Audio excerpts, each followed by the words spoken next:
Let me bang, I man. Do let you bang. Hey, let me bang you, man. I let you bang. I let you bang.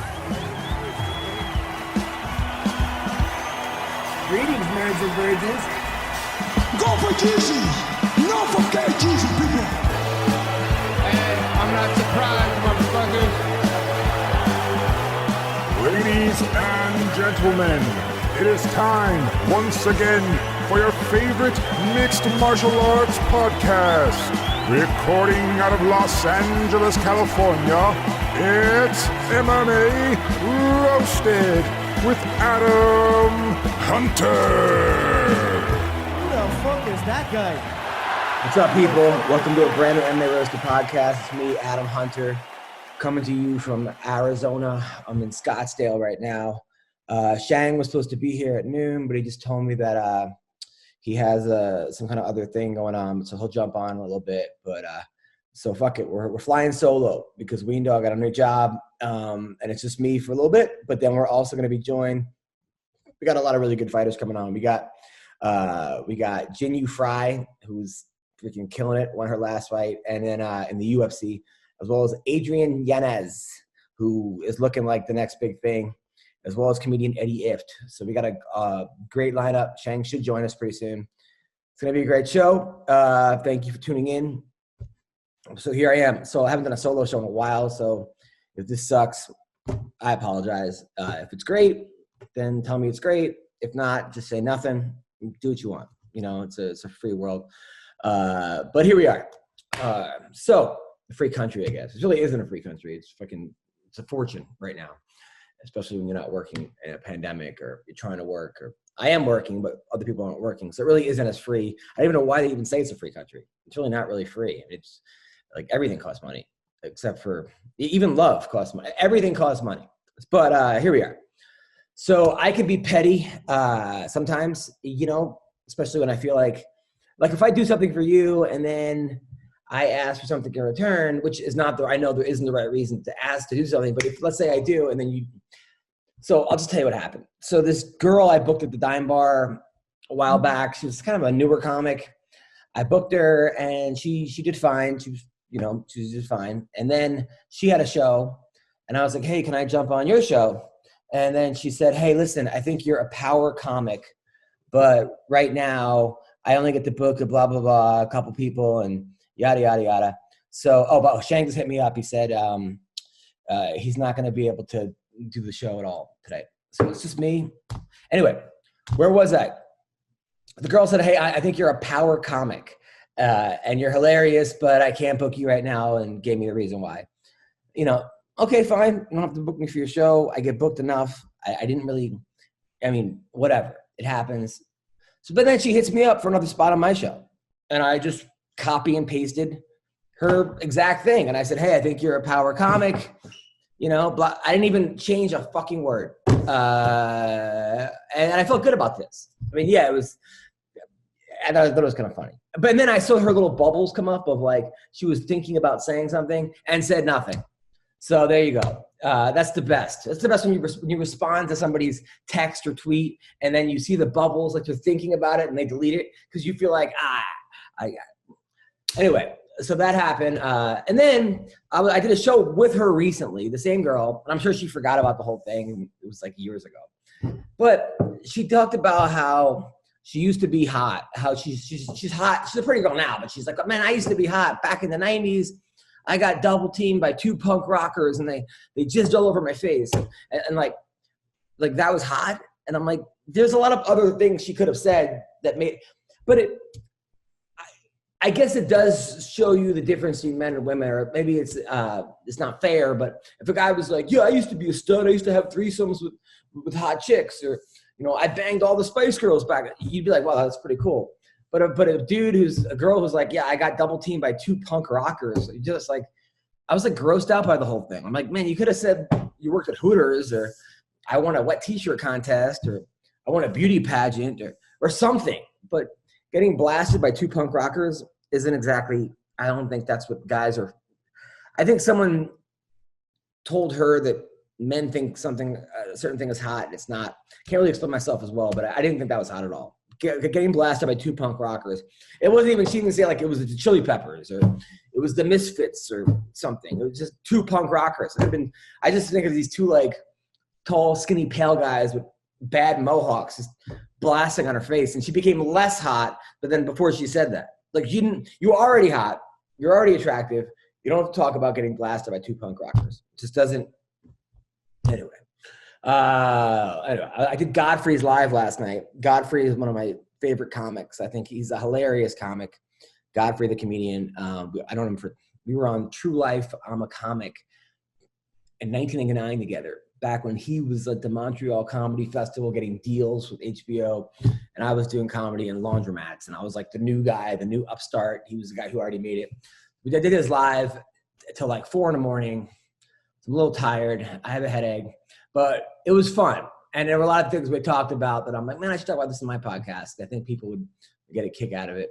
So has a celebrity in a crowd ever got mad at me? Yes. I did a show, and I think it was like I forgot what it was called. It was a certain, like a black themed comedy show at the Comedy Store, and Vivica Fox was in the crowd. And it was back when she was dating 50 Cent. So I was like, oh, give it up for Mrs. Cent. And she did not want to be called Mrs. Cent. Like, everyone was laughing but her. She got really, really mad and was pissed. So, you know, that was the time that she got really mad. I did a show last night in Arizona, and David Michoud came out, by the way, who is fighting Rory McDonald in the PFL. Really excited for that fight. I hope David wins. It's hard because he has to go all the way. He's got a fear of flying. He has to go all the way to New Jersey from Arizona by car and then fight Rory McDonald, who is arguably one of the best fighters in the world. I mean, one of the top 3 fighters in the world. The guy's a monster. And if you see him, he's fucking jacked now. I hope David Michoud wins. I really do. First of all, everyone's going to be watching that fight. The PFL signed a couple guys like Anthony Pettis, Rory McDonald. They signed Verdum. I think those guys are all going to attract eyeballs on their fights a lot more than guys that in the PFL now who are great fighters like Emiliano Sordai or something, or some of these names that I know but that aren't getting the views. But I'm excited for that fight. I am, and I hope David wins. I really hope David wins. Ben Henderson came to my show last night with his beautiful wife, and that was awesome. Ben Henderson is, man, you talk about a guy who is a great role model, great person, great fighter, just humble, always brings it. Ben Henderson. So I was super happy that he was there, and I made fun of everybody because they were there. So I said David was the first Native American in the UFC. I wanted to get a ticket to his fight, but I couldn't get a reservation. David laughed. David's a great sport. He's with his girlfriend, Emmy, her many horses. That's her name. And also, Courtney Casey was there with Drakkar Klose. Courtney got totally fucked in her last fight. I don't care what anybody says. It was against J.J. Aldridge. Courtney won that fight. I like J.J., but out of all the MMA, people that watch it, all the MMA outlets, 29 out of 30 people gave her that fight. 29 out of 30. And 2 out of 3 judges gave it to Aldridge. Something's wrong there. That's ridiculous. I don't see how Courtney Casey lost that fight. She was with Drakkar, and that's crazy as a couple because they have crazy sex. When 2 fighters like that, and she's like an angry, hot chick, competitive as hell. When he nuts in her eye, that he has to go to a neutral corner. She probably calls out all his friends that are ranked higher than him. They're doing a doggy style, but he has to stop, but she has 2 hands on the ground. And I said all this. And they're awesome, as well as who else was there? And we talked about, I asked her if she ever talks to Felice, because they had that infamous fight, her and Felice, where they gave each other the finger during the fight. And Felice actually now has a Wikipedia page, but just for her feet. It's called Wikipedia. I didn't know this was a thing, but Courtney told me about this, and her feet are actually ranked higher than Felice's feet. Yeah, that's the true thing. Which is crazy. What are people doing? How much free time do you have to not only go on the Wikipedia page, but to vote on it? and to like, there's like a million rankings. Like people rank feet. I don't know. I've never had a foot fetish. I don't really like feet. I don't dislike feet. I don't have an opinion on them. I think they're great for walking or running. It's just not my thing. Like, I don't understand. But I know people that are all about feet. I know people that are like, I know a lot of comedians that are just like, they like, like feet are like up there with like personality or face, which is, I mean, look, I guess maybe you're born with it or somewhere along the line in your childhood, something happened where feet became but I don't get it. I'm sorry. I don't get it. I don't get it. And I don't get that, like, but hey, I don't guess you're not hurting anybody if you have a fetish. It's probably worse fetishes to have, like eating people or whatever Armie Hammer allegedly did. But anyway, Tyson versus Holyfield, I guess, is off now. It was it was off, then on, then off. I guess Evander tested positive for polio. I want to see this fight. I want Tyson to win. Even though, you know, Evander's also seems like a great guy. And, you know, he's 0-2 against Holyfield. And the last one went awful. So it would be nice to see Mike win. Although I heard a story from somebody, a very good source, that Tyson, like a couple months ago, took DMT with a bunch of shaman monks, and had like a bad trip, and then wanted to murder or fight or destroy all the shamans. So the guy had to drive up to Malibu, and Tyson was literally chasing 50 monks that were running for their lives from Mike Tyson. That's what I heard. It seems like a thing out of Family Guy or The Simpsons, but that's a pretty fucking funny scene. I mean, Mike Tyson chasing monks who are running for their lives. Is there anything funnier? I mean, is there anything funnier? The only thing I think is funnier is when I worked on a cruise ship, and the guy told me that Richard Simmons, because they had celebrities come and would like take over part of the cruise.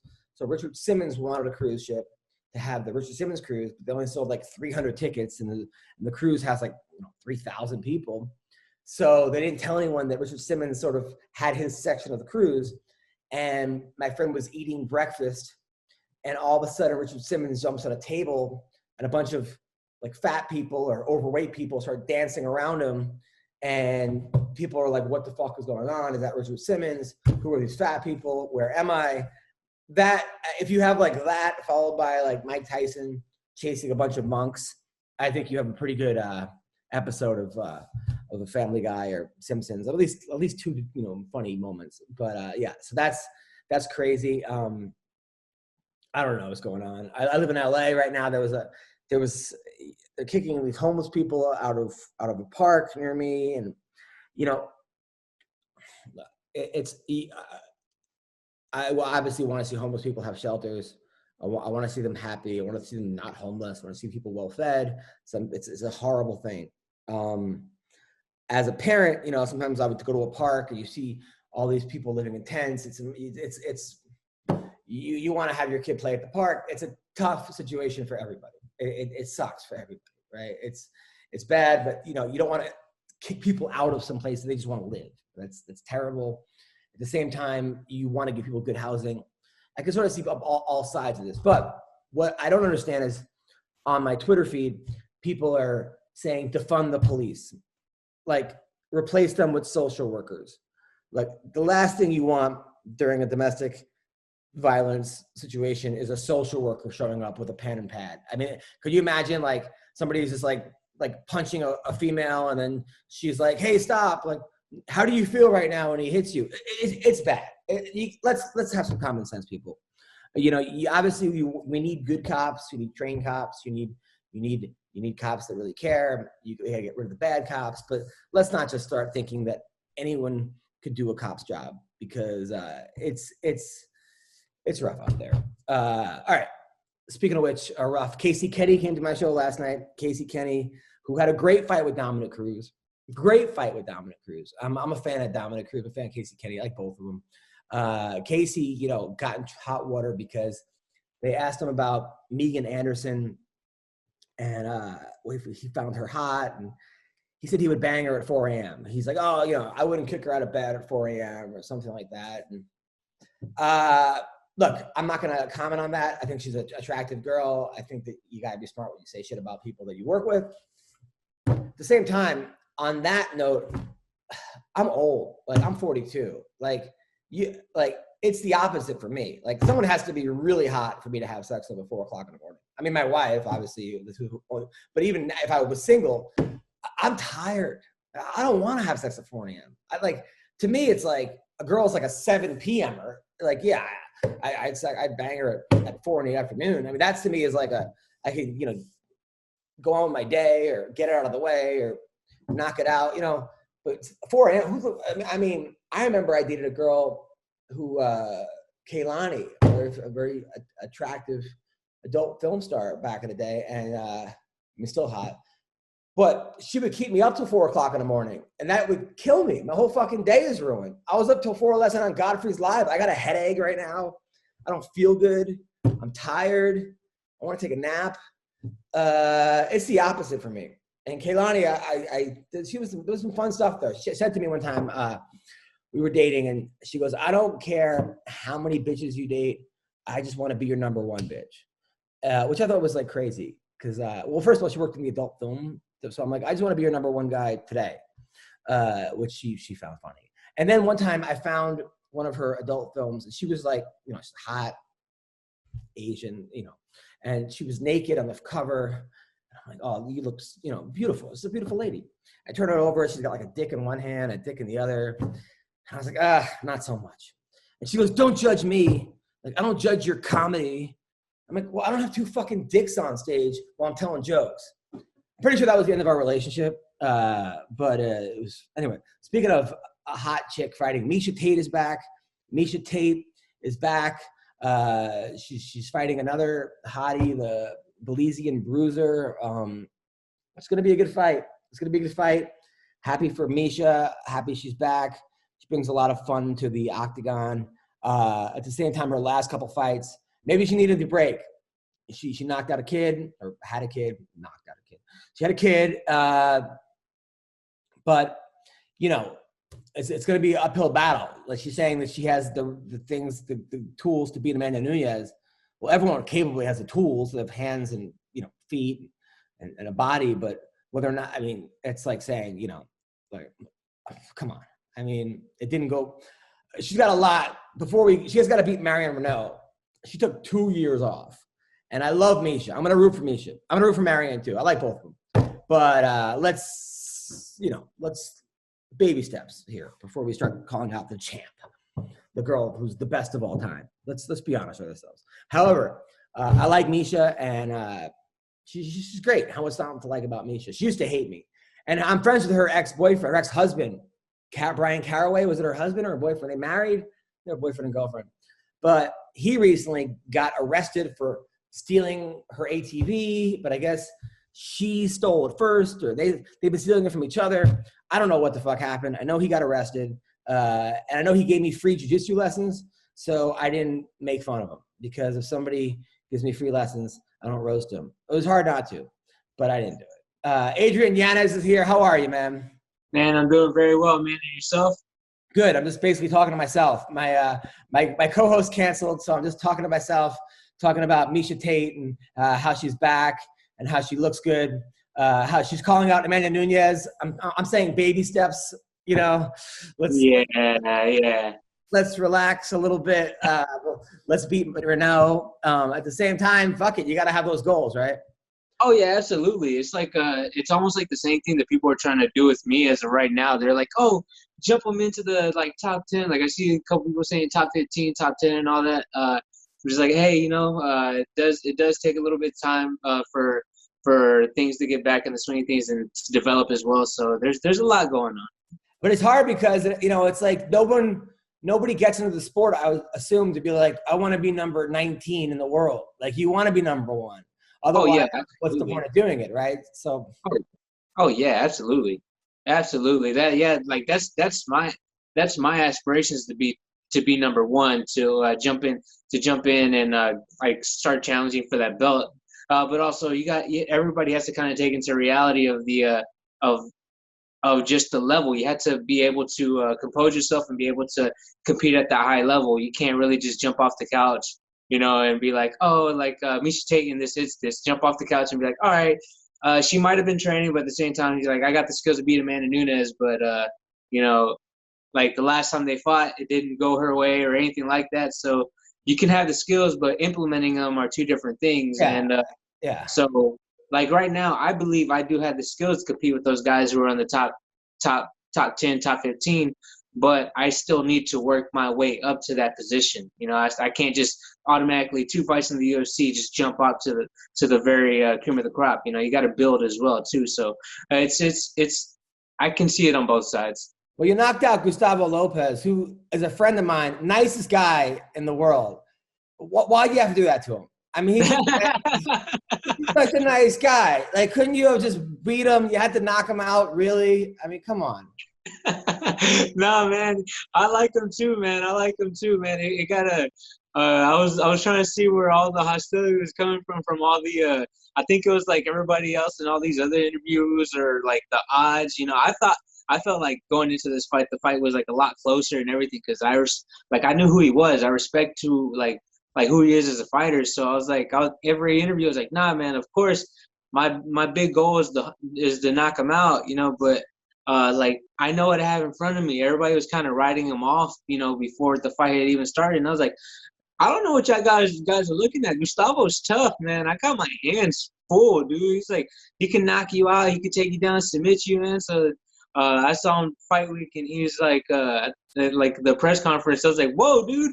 Like, I respect you, man. But no, man, I like the guy too, man. He's very hard. He's hardworking. He's determined, man. I'm just sorry, man. His name was on the contract. Nah, you did what you had to do. I mean, they were saying that you fought like a perfect fight. The commentators were really high on you, and I know you had Teddy Atlas talking about you. How'd that feel? Man, that actually like brought like legitimately had brought like absolute joy to my heart because, man, like growing up, me, my dad, my brother, my family, we'd be watching the boxing fights, and I have nothing but good memories of just like anytime we'd read the Teddy Atlas scorecard, we like that was our vision of like how do I say it, like. That was like, I just remember nothing but good times seeing the Teddy Atlas scorecard, and every time like us as a family we were together watching the boxing fights. So like it meant a lot that Teddy Atlas was going around and reaching out and actually saying good things about me because I was like, dude, this is the dream. I wish like there was points in times where I wanted to be a boxer and like I dreamed of those moments of like Teddy Atlas like doing that, and I didn't think it would happen, because I do MMA. And I compete in MMA in the UFC. So I was like, to me, seeing that like was like, holy crap, like that's amazing. This is absolutely amazing. It's like I was shaking. I was like trying to hold back tears and everything. They were telling me that at the press conference. It's like, don't cry on TV. Don't cry on YouTube, man. Don't do this. Don't be that guy right now. So I was holding back like some emotions during that time. No, I hear you. It's like when I did Leno and I had Bill Maher, was like, I love Bill Maher, and he was behind me laughing on the show, and Leno was laughing. And it's like surreal, right? It's almost like you're like, man, this is like a dream almost, right? Oh, yeah, absolutely, man. It felt like a dream. It absolutely felt like a dream to me because I wanted to like literally pinch myself to see if I was awake because everything had went like way better than I expected. I didn't expect to get this amount of like praise from everybody, and I just went out there and just kind of just fought. I just was in my own head especially during the fight, because man, like you got someone like Gustavo, man, who's gonna go out there and put it on the line every single time. So I was like, man, like for me to do that against like a high level guy like Gustavo, and then for everybody else to take notice of that, especially after the fact, was really like kind of like a dream to me because it was like, man, like this was the perfect storm. I had a great opponent. I was on a card, I was on a main card status, on somebody like Derek Brunson and Kevin Holland, which, brought the eyes of the TV. And I come on right after Bam Tai Tuivasa after him knocking somebody out. And I was like, man, this is just like just like perfect time for me to do something big. And especially with this, especially at this point in my time, you know, I'm coming, I just knocked somebody out in October. I come back, me and Gustavo are just thinking about each other for the next 4 months, and then we fight, and I come out with a flawless performance. And, you know, it's like, it all kind of just bashed in together. It was like a really like a dream state type of night for me. And it was like, for all of it to like kind of explode the way it did, it was like freaking phenomenal. You earned it, man. Now, who's the Marine? Oh, that was my father. My father was a Marine. He actually served in the Navy, Army, and the Marines. So this is my dad's corner right here. My dad's corner, like we have it for him since he had passed away back in 2016. So this is my dad's corner. This is actually my dad's favorite couch that I'm doing the interview on and everything. So That's yeah, well, thank you to your dad. I was gonna say tell your dad, but maybe tell him through some, I don't know. But I mean, is that because like he was Mexican and then they put him in everything? Is that what they do? They just have you guys work 3 times? You can't just be in the Army. You have to be in the. Oh yeah, no. My dad was I don't know. Like my dad was just one of those guys that, man, he just worked all the time. He just wanted to improve and be better. And he tried out the Navy, and he did it for a couple years, and he felt like it just wasn't enough for him. He wanted to do more. And then he got into the Army. I don't know what he was looking for, because he was like, I want something more. And then he jumped into the Marines, and he was in the Marines for the longest, and that's the one that he's most proud of. Like, I didn't even know for the longest time until like I was like probably 18 that my dad was like, yeah, I served in the Navy and the Army. It's like, he never talked about it. Like how come you never talked about it? But yeah, he served in the Navy, Army, then the Marines in that exact order. And you know, my dad was like pretty much like he loved it. If he didn't, like, honestly, if he didn't meet my mom, he was gonna re-enlist. But you know, he loved serving. That was one thing that he really loved. Your mom was actually more work than the Navy, Army, Marines. Yeah, absolutely. Yeah. So, you know, it all worked out. You know, I'm kind of glad that he met my mom, because I wouldn't be here. Oh, that's awesome. And he was a boxer too, right? Oh yes, sir. Yeah, he was a boxer. He boxed in the amateurs. Pretty much what he was telling me that, like, I actually found an old newspaper clippings. He actually came in second. 1 year. That was the hand that he broke it. That was the year that he broke his hand. He won Golden Gloves twice in a year. I had the newspaper clipping where he came in second for the Golden Gloves, and then the next year he went back and got the first place in Golden Gloves. So he's a 3-time Golden Glove boxer when he was younger. He came in second place one year because he broke his hand in the last fight, and pretty much like that's how everything kind of just correlates together, because my dad would always be telling me telling me about his boxing stories, and I was just like, always like think about it, and I would always want to try to do that. I always want to try to emulate that, because I would see the passion that my dad had, like talking about boxing and boxers, and whenever the fights would come on, I would see it, and I would want to like do it, because I saw the passion behind it, and I saw like the love of it that everybody had for it, especially even just like watching like the 24/7s and all that stuff, just seeing like Manny Pacquiao and like the love that he had for boxing and all that stuff. So to me, I was like, I fell in love with it just for like seeing them have the passion for it. And I was like, and just the camaraderie like after the fight. You know, before everybody's all mad, everybody's getting each other's faces. They're about to go blow for blow, and then right after, like, dude, they can hug it out right after. So 24/7's got me. Dude, I'm like, I'm not watching this fight. This fight's stupid. Then the 24/7's happen. Then I'm like, when's the next one? I'm like exactly. All right. But your dad sounds like the Mexican Punisher. Like, he was a Marine. He came back as a boxer. He man. Yeah, it was weird for a second, man. It was weird because everybody would be talking about how especially in school, everybody would be like, my dad can beat up your dad, and I would be like, you know, oh no, my dad could probably kill your dad. So I would always end up winning the argument, but also get in trouble by the teacher for saying that out loud. So that's hilarious. Well, you know what, man? He'd be so proud of you. Oh man, I believe so, man. like pretty much like I'd be doing my dad a disservice if I wasn't going out there and trying to follow my dreams. So you know, like him and my mom, they both pretty much helped. They pretty much like gave me and my brother the foundation and told us like pretty much like if you do anything in this life, you just got to make sure you follow your dream.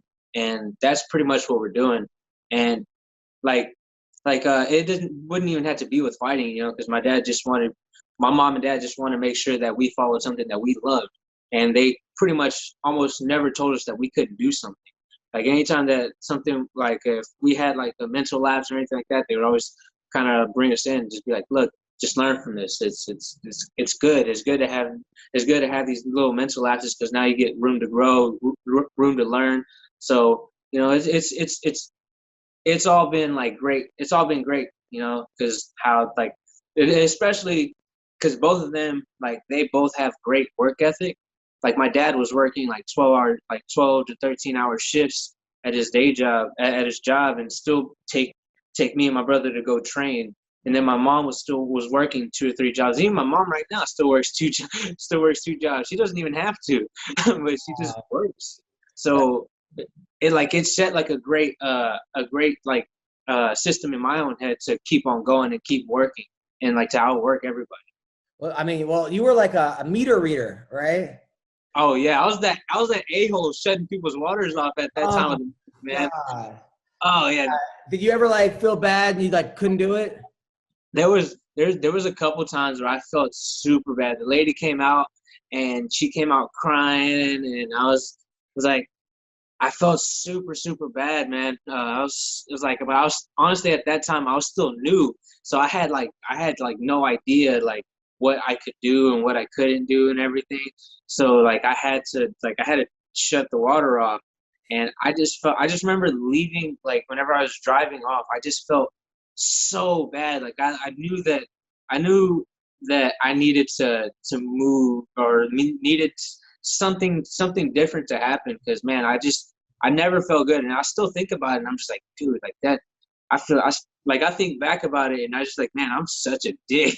No, it was your job. Number one, it was your job. I mean, after you win the championship, you can get us some water. Go back there, have like a bottle of water. Listen, oh yeah.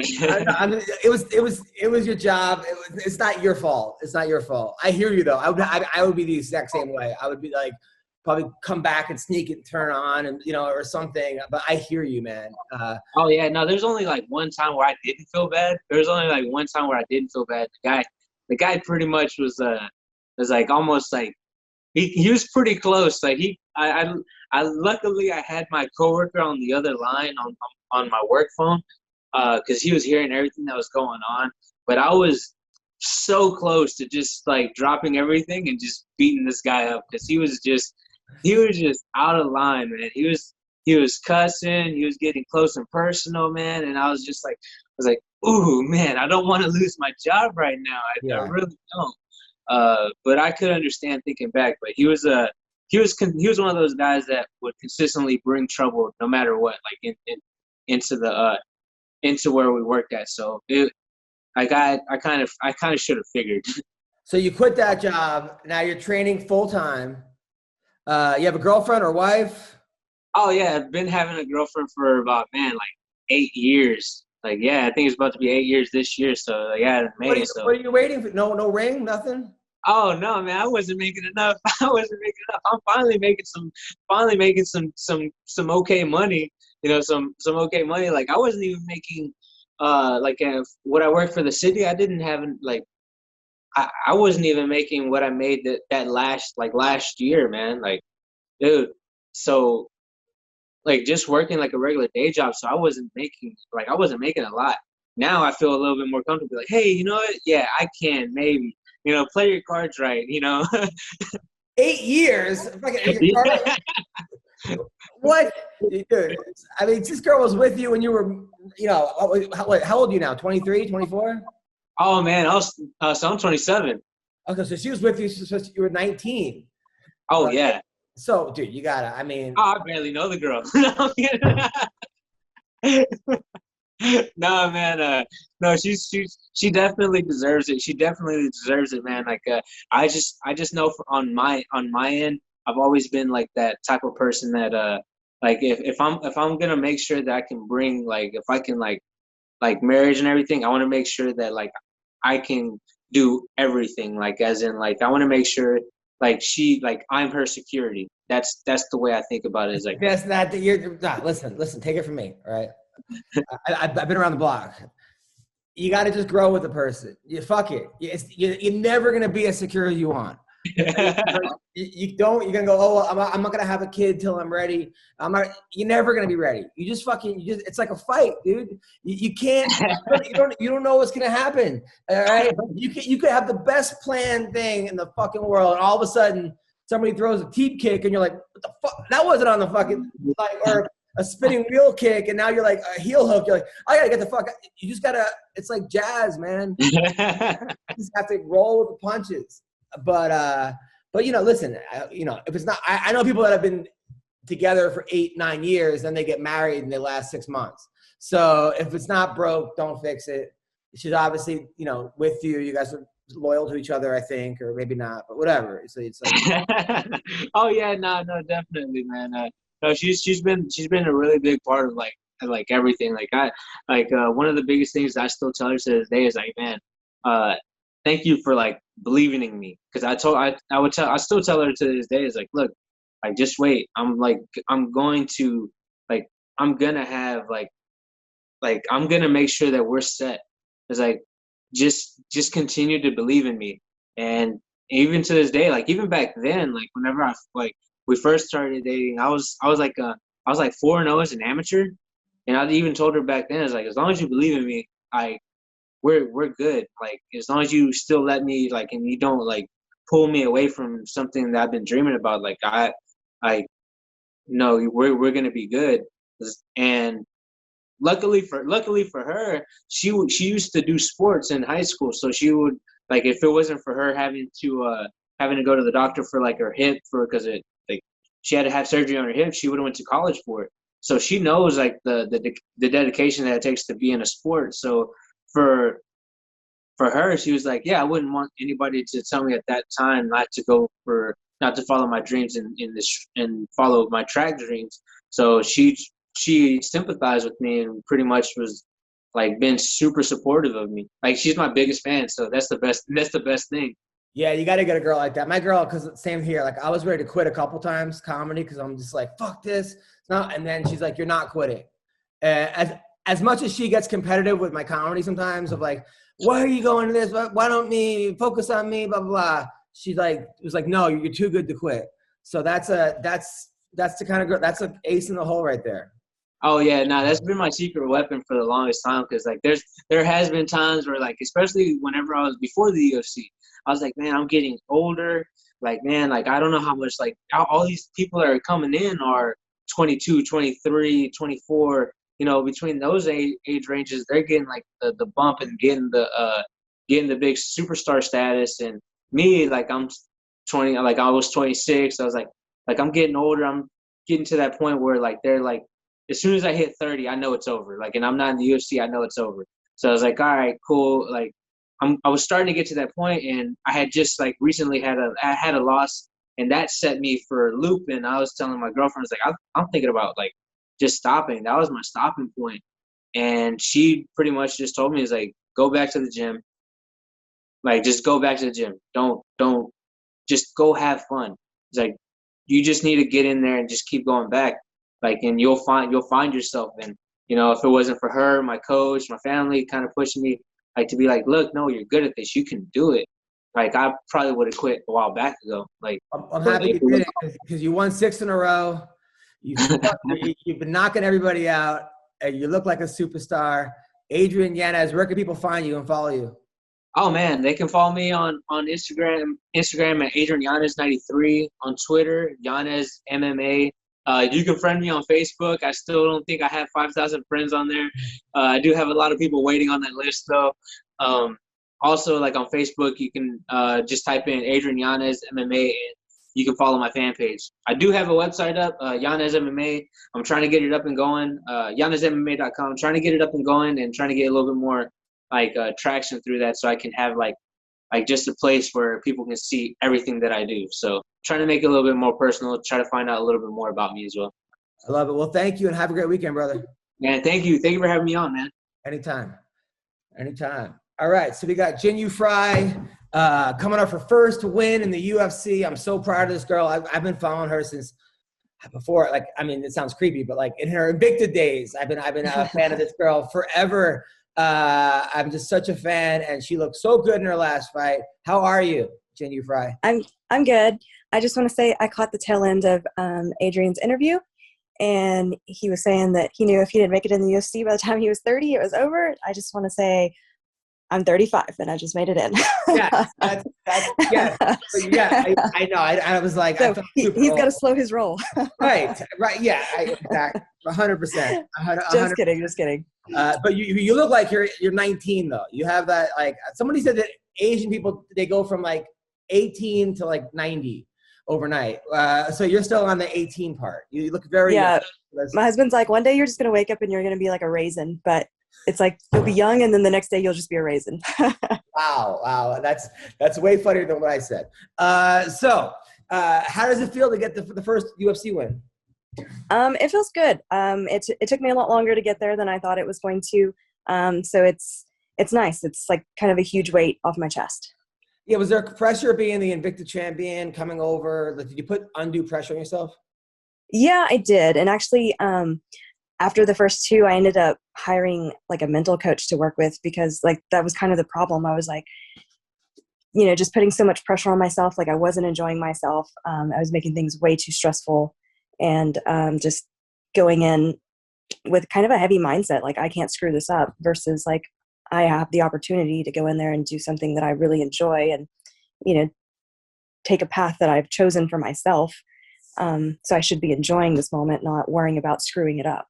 I think you're too smart. It's a problem. I feel like the people that are like dumb and don't overthink things, that they do much better. Yeah. But you, like, everyone, like, I put myself in that category. I overthink everything, and I'm like, if I would just leave myself alone, I would do so much better in life. But it's hard to do that. It is. And actually, this last time I fought at like 2:30 Vegas time, and that was so amazing, because normally you fight later in the evening, and so like you get up fight day, and all day you're just like analyzing the situation, you're visualizing, you're stressed out. It's like just this emotional roller coaster. Whereas I slept in, I ate, had a little shakeout, then it was time to like shower, get my clothes on, and go to the event center, and by 3:00 I'm back at the hotel and I'm done fighting. I actually talked about that earlier, but not the same. But there was like, I think Courtney Casey said that he called Megan Anderson like a 4 a.m. girl, or like he said he would bang her at 4 a.m. or something. And I'm like, meaning that like she's not that hot. Like, and I'm like, man, at 4 a.m. a girl has to be like the hottest girl ever for me to stay up that late. I'm old. Like it has to be like, it's the opposite. Like for me, you're like, it's got to be worth my time for me to stay up past 10 o'clock. Right. At 4 a.m. I'm fucking like, it has to be Beyonce or something. I'm not staying up fucking till 4 o'clock in the morning. Now what I liked about your fight was that like what I love about like Floyd Mayweather is that he sometimes loses the first 4 rounds, or he'll go 2-2. He figures out what he has to do, and then he wins the next 8. It seemed like you did that too. Like you won the first, the second they probably gave to her, but you made the adjustment on the fly. Yeah. So the game plan originally going in was like to wrestle and put her on her back, because we knew that she wasn't as near as comfortable on her back as she is standing. And then like I won the first round, and I was like, all right, I'm feeling pretty good. Like maybe I'll kickbox a little bit. Let's just see how this goes. And then it wasn't going that great. So then I was like, all right, let's rewind this. Let's back up. So you got kind of cocky, or like you're like feeling yourself too much? Or? Well, just like, hey, let's see how this goes. Right. Just kind of going out there doing my own thing. And my coach was like, no, don't, let's stop that right now. I'm like, okay. I've done that on stage where I'm like, oh, this comedy's set's going well. Let me try the most offensive joke I know. And then I just like say something, and then everyone's mad at me. And I'm like, why the fuck? Why did I do that? Like, shit. Yeah, now I have to like rein it back in. I hear you though. Sometimes you like, because it seemed like, did she ever hurt you at all in the second? No, and I think it's a lot of it's too. It just like it feels so good to hit people. You know what I mean? And I was like, all right, I just want to crack somebody. But I was getting cracked a little more than like doing the cracking. So so we had to rewind that a little bit and go back to the game plan. Got it. Now you're half Korean and you grew up in Arkansas. Were you the only half Korean girl in Arkansas? Well, I was born in Arkansas just because my mom like moved around like all over the place. I didn't actually grow up in Arkansas. Like I grew up in Texas. Did your parents be in the military? No, so my mom is like mentally ill. And so I don't know how, like, she's not the best historian. And so she'll tell me things that like don't really make sense. So I really don't know like to laugh about this. Much about my childhood. And I don't really know how much of like what she's told me is like accurate. Because sometimes she says things that make like absolutely no sense. And I'm like, for example, please tell me what she says. She says all kinds of stuff. Like, she'll call me to tell me somebody broke in her house and like, I don't know, stole vacuum cleaner bags. Like, I mean, she's like out there sometimes. But then sometimes she's like so with it and she'll tell me something like straight faced. I'm like, are you serious? And she's like, yeah. And then like 5 minutes later, she's like, well, we have a lot. My mom has schizophrenia and I haven't seen her since I was 3. She has no recollection of me and my sister. So I can relate to this. That's maybe just why I'm laughing. She doesn't tell me stories about someone stealing a vacuum cleaner. But what if she's telling the truth? What if somebody is actually stealing vacuum cleaner bags? I mean, it's true. I mean, but I was just, and sometimes sometimes you just have to laugh because you're like, God, this is so ridiculous. But sometimes it like gets frustrating. Like, or I'm just like, do you hear yourself? Like somebody broke in your house and the only thing they took out of all of your possessions were your vacuum cleaner bags. Well, was Diego Sanchez near her house at the time? Because I feel like that's something he would do. You have to think about who was around her house at the time. It could just be this like big conspiracy to make her look crazy, but she's really not. Maybe he needed vacuum cleaner. Now I'm reading this thing. You graduated high school in 3 years, which is like you were in the top 2% of your class, which is also crazy that there was somebody else that graduated in 3 years too. So you graduated when you were 16? No, I just turned 17 and then finished. I mean, that's like, did you feel young at all? Do you feel too young to graduate or like emotionally young or? No, honestly, I was like, I'm over high school. Like, it was super fun for a minute. And then I don't know, I was just like, I'm over this, like ready to get on with my life, grow up. Like, then you earn your AAS. I don't even know what that is. Associates, is that what it is? Yeah, Associates in Applied Science. And then you were in the top 2% of your class, AS in nuclear medicine at Amarillo College. So what is that? Please tell. I don't know this stuff. What is that? So it's like a branch of radiology using radioactive isotopes for like diagnostic imaging. And like I still work part-time doing that. Like I actually went in, they called me in this morning and I went in at like 6 and worked like a little bit at the hospital. So I still dabble in nuclear medicine. Then you went to Midwestern State University getting a BS in radiologic sciences. And then you went to University of Texas where you got your master's. What did you get your master's in? Business. I mean, that's incredible. Like, yeah, I like killed myself going through grad school and, got my MBA and like, I haven't used it at all. Like as soon as I finished grad school, I pretty much quit working and started fighting full time. So, I just have this like, I don't know, $25,000 piece of paper that doesn't even hang on my wall. It's like in a closet. I mean, you're like a genius scientist who fights people. Like I'm sure, I think your husband's in the room. I think you keep looking at him, right? Is that what's going on? No, I'm just watching my dog. Oh, watching your dog? Like making sure he's not like getting into stuff because he tends to get into stuff. Okay, so but like if you ever went on like The Bachelorette, there'd be like a line of men, just so you know. Like if like there'd be you do have you're a master's, you're a fighter, you're smart, you're pretty. Like what's going on? Like this is like this. Are you a real person or is this an alien? Like what happened? You know, you make it sound good. I'm actually like super boring. Like I'm at home. I like garden. I like run my dogs, and I go train, and like that's about it. Like people are always like, why aren't you more active on social media? Like post what you're doing. I'm like, I'm literally like laying on my couch all day. Like I don't have an interesting life. I'm super boring. You're good for that shit. You don't need everyone knowing your business. Like you've already done. You're doing what you love. What do you don't need to promote your brand of CBD and like foot fetish videos. Like you have a husband. You have any kids? No kids. You want kids? Nah, not. I don't think they're for me. All right. Well, you have a life. You have a dog. You have a husband. You fight. You don't need to do all that. Like, how do you feel about the other girls doing OnlyFans and? To each their own. And I hear you make a ton of money doing that, and so I'm not going to judge anybody for what they do. Fighting doesn't pay great, and it's hard, to make a living doing it. I worked full time most of my career. I still work part time at the hospital. So to each their own, and if that's how they have to, get by so that they can follow their dreams or whatever. It's they're the ones that has to deal with the consequences later of maybe having children and they're naked all over the internet. That's their own business to come to terms with, I guess. What do you do at the hospital? Like they call you in, and then what do you do there? So I inject people with radiation. Oh, so people have cancer? So I used to work at a cancer center. Now I just work at a general hospital. Like we mostly do cardiac stress testing. So we inject the radioactive materials in, and then we like do imaging to like look at the blood flow to their coronary arteries and that sort of thing. Do you have to wear like a mask and the whole hazmat thing and all that? No, it's a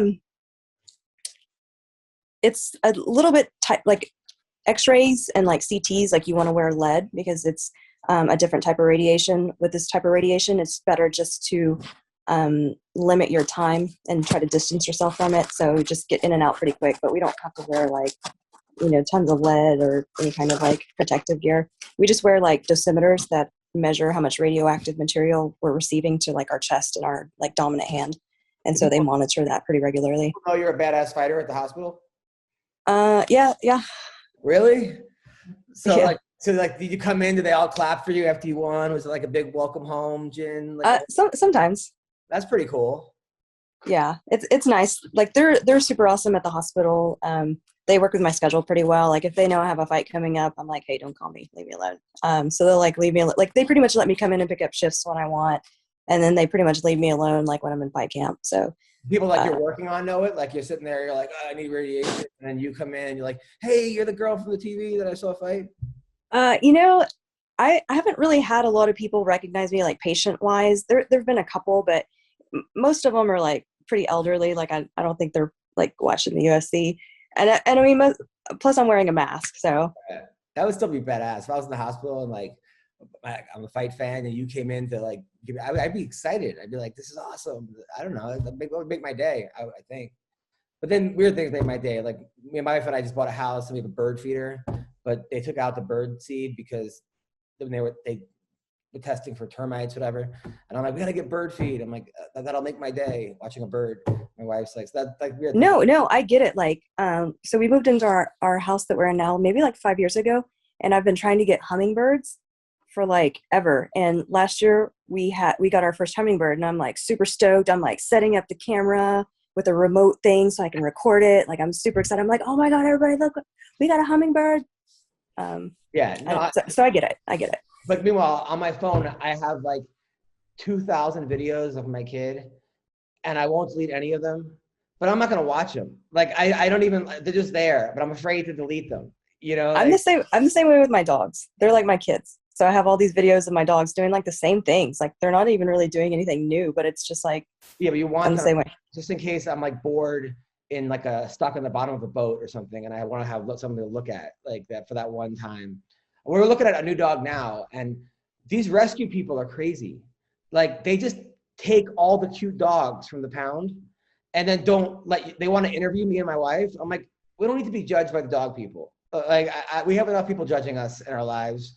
I'm like I may have to go to the pound. And she wants a girly dog. Like she wants not a girly dog. She wants like a I don't know, like a Yorkie or something. Or, a Pomeranian. And I want like a pit, or we have a kid, so probably not a pit, but like a boxer or like a bulldog. Something a little more active.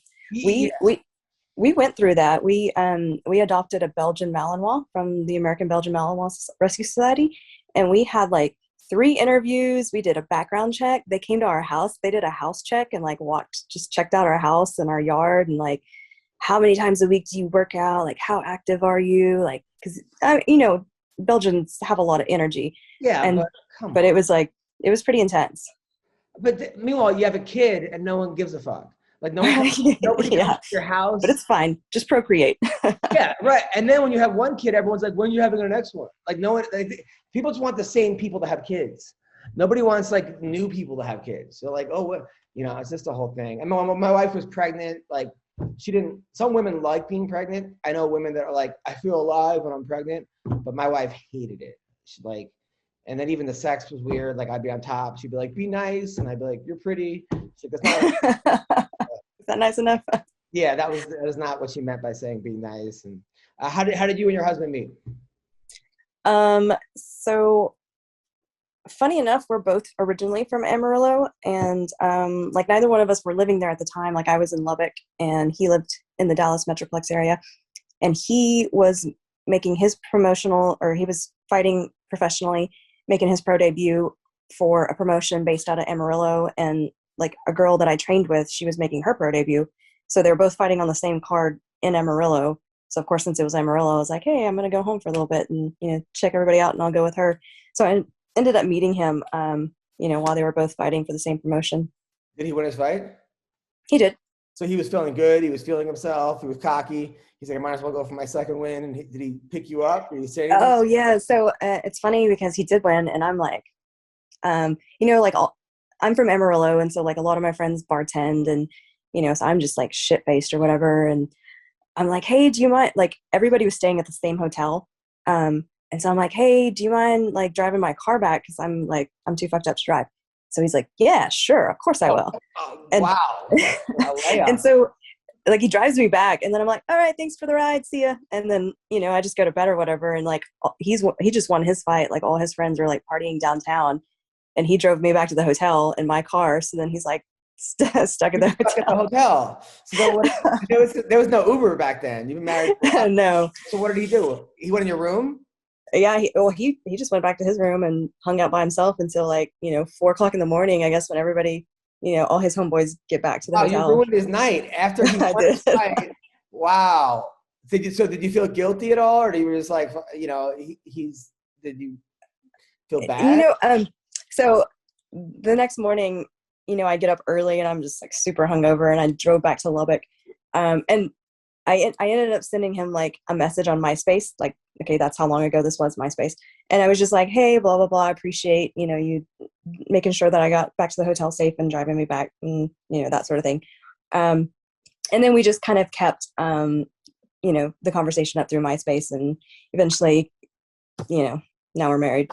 Wow. So he like, so how did he, because a lot of guys probably are watching the show are like friend zoned in the beginning. And then eventually he takes the next step. So does he say, hey, do you want to go on a date? Or was it like hanging out, mutual friends, and then eventually you guys were stuck together? Like, how did he make the next leap? Yeah, he asked me if I wanted to go out on a date in another city, because I lived in Lubbock and he lived in Arlington. And yes, we had been chatting back and forth for some time, and so I made the drive down. Oh, you made the drive down. Oh, then what? Yeah. It's a lock. Well, if she's going to drive down, then he's like, yeah, I got it. Yeah. I was talking about bad dates last night. One of the worst dates I went on was I picked a girl up, and I'm like, hey, where do you want to get dinner? She's like, in Pasadena, right? So I drive Pasadena. I'm like, want to go here? It was like Fridays. No, want to go. And I named like 9 places while I'm driving, and she said no to everything. So then I was like, you know what? I'm just going to drive you back. Like, this is not working out. And then she started crying. And so then I was like, all right, let's get some Chinese, let's go to sushi. Like, I had to get her to stop crying. And then she's like, you're never going to call me again. Like, we hadn't even like it was like our first date, and she's already crying and telling me I'm not going to call. Of course, I never called her again. You're like, you're absolutely right. That was bad. And then there was a fighter girl I went on a date with who was a vegan, right? So she's like, let's go to my favorite vegan restaurant, which should have been a red flag right there. It was in like a gay men's health clinic, right? Like it was like it was like where they had AIDS testing. So we're eating food and people are finding out if they got AIDS or not. Like walking, I'm like, I'm not prepared. I thought I was wanted a meal, not like some guy calling home because he's all this emotional baggage. Yeah, with my lettuce. and she's not even looking at any, and I'm looking to see who got it. I'm looking who came out. It was that was a pretty bad. So those were two terrible dates I went on. Was the AIDS? Did you go on bad dates before this guy or no? Not a ton. There's like one that stuck out. Like it was just very bizarre. Like when I was in college, like I worked at a hospital as well, and I worked in pathology, and I used to have to run up to surgery to grab like all the surgery specimens to bring back to pathology. And he was kind of he was like a decent looking guy, but he was kind of creepy. Like he would always just pop up like out of nowhere, and I'd be like, holy shit, where the fuck were you? Like he would just pop up like over my shoulder. And so he ends up like asking me out to a movie or whatever. And I was like, sure, you know, and I pull into the movie theater, and I mean, it's a huge movie theater. I mean, there's like hundreds of cars. Literally before I put my car in park, he's like at my window, and I'm like, holy fuck, where the fuck did you come from? And like, I just couldn't get over it. And like the whole like movie, I'm just like I can't get over that. I'm like, that was so fucking creepy. Like, where the fuck did this guy come from? And yeah, so, you know, we went out, and he just comes out of the like afterwards he wants to go get dinner or whatever, but I make up some excuse and I go home, and I just like, it was just like the most awkward thing. And I didn't return any of his calls after that. And then, you know, luckily I didn't work at the hospital much longer after that, so I didn't see him anymore. But I was just like I couldn't get over how fucking creepy that was. Like I literally had not even put my car in park, and he's at my window. It sounds like a guy who's really good at planning things but not really executing, you know? Yeah, I was just like, holy shit. That's hilarious, though. That's really, really funny. And then, do you have any long-term relationships before your ex or no? Or your current husband? Yeah, I had like maybe like two.